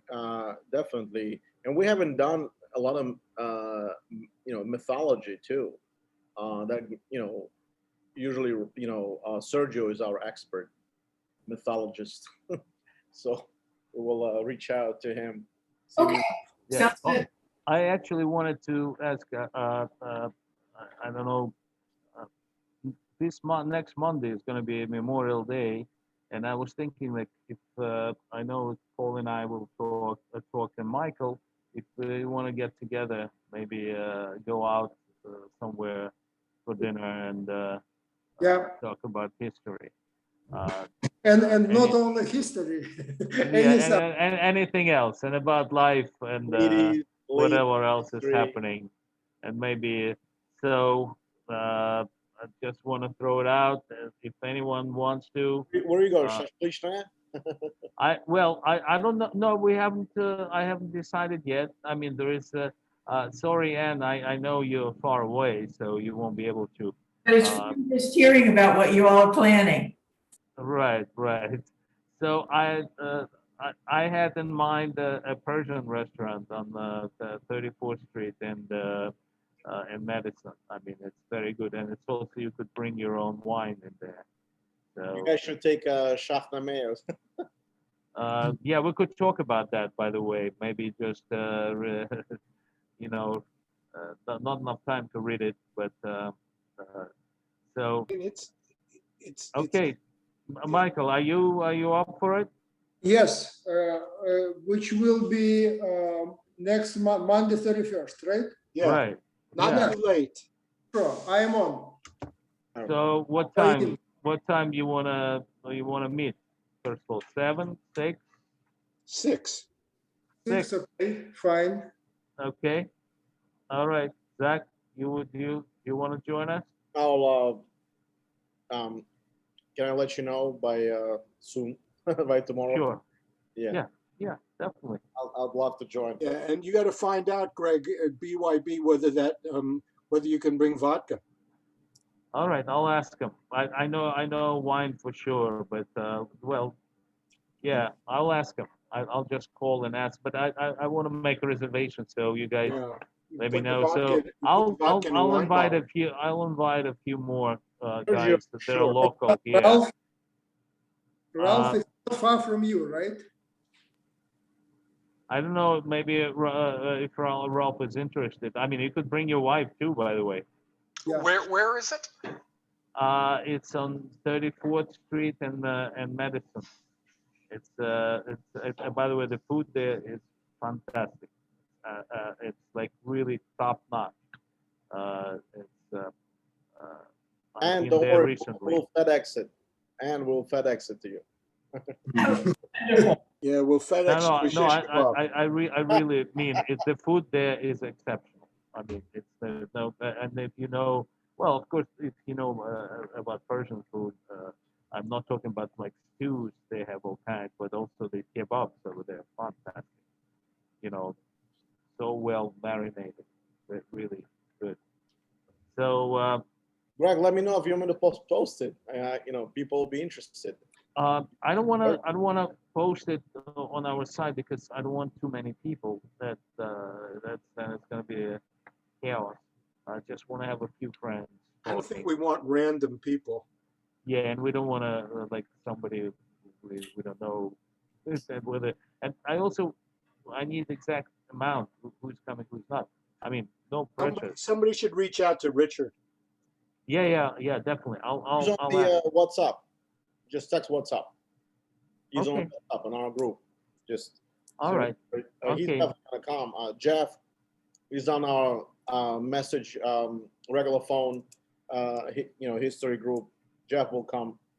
And Sergio. Yeah, he is in that group. Okay, I'll post it. I'll post it there. We'll meet in 6.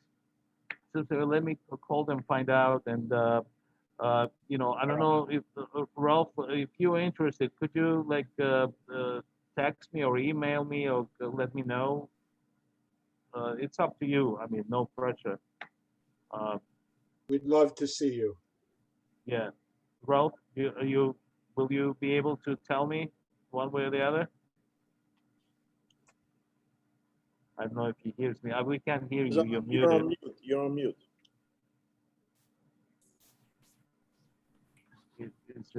Yeah. So okay. Now I'll see if I can make it. Yeah. Just. But So let me. So Monday at 6. Yep. Right. Yes. Okay. Let me think about it. Sure. But could you let me know either way? Is it possible? If you decide that you don't want to make it or can't make it, just let me know so I won't count you. All right? Okay. Yep. Okay, great. Thank you. Good night, everybody. Really All right. great discussion, Greg. Yep. Good night. Well, Good night. Thanks, Greg. All right. I'm glad everybody had a chance to contribute.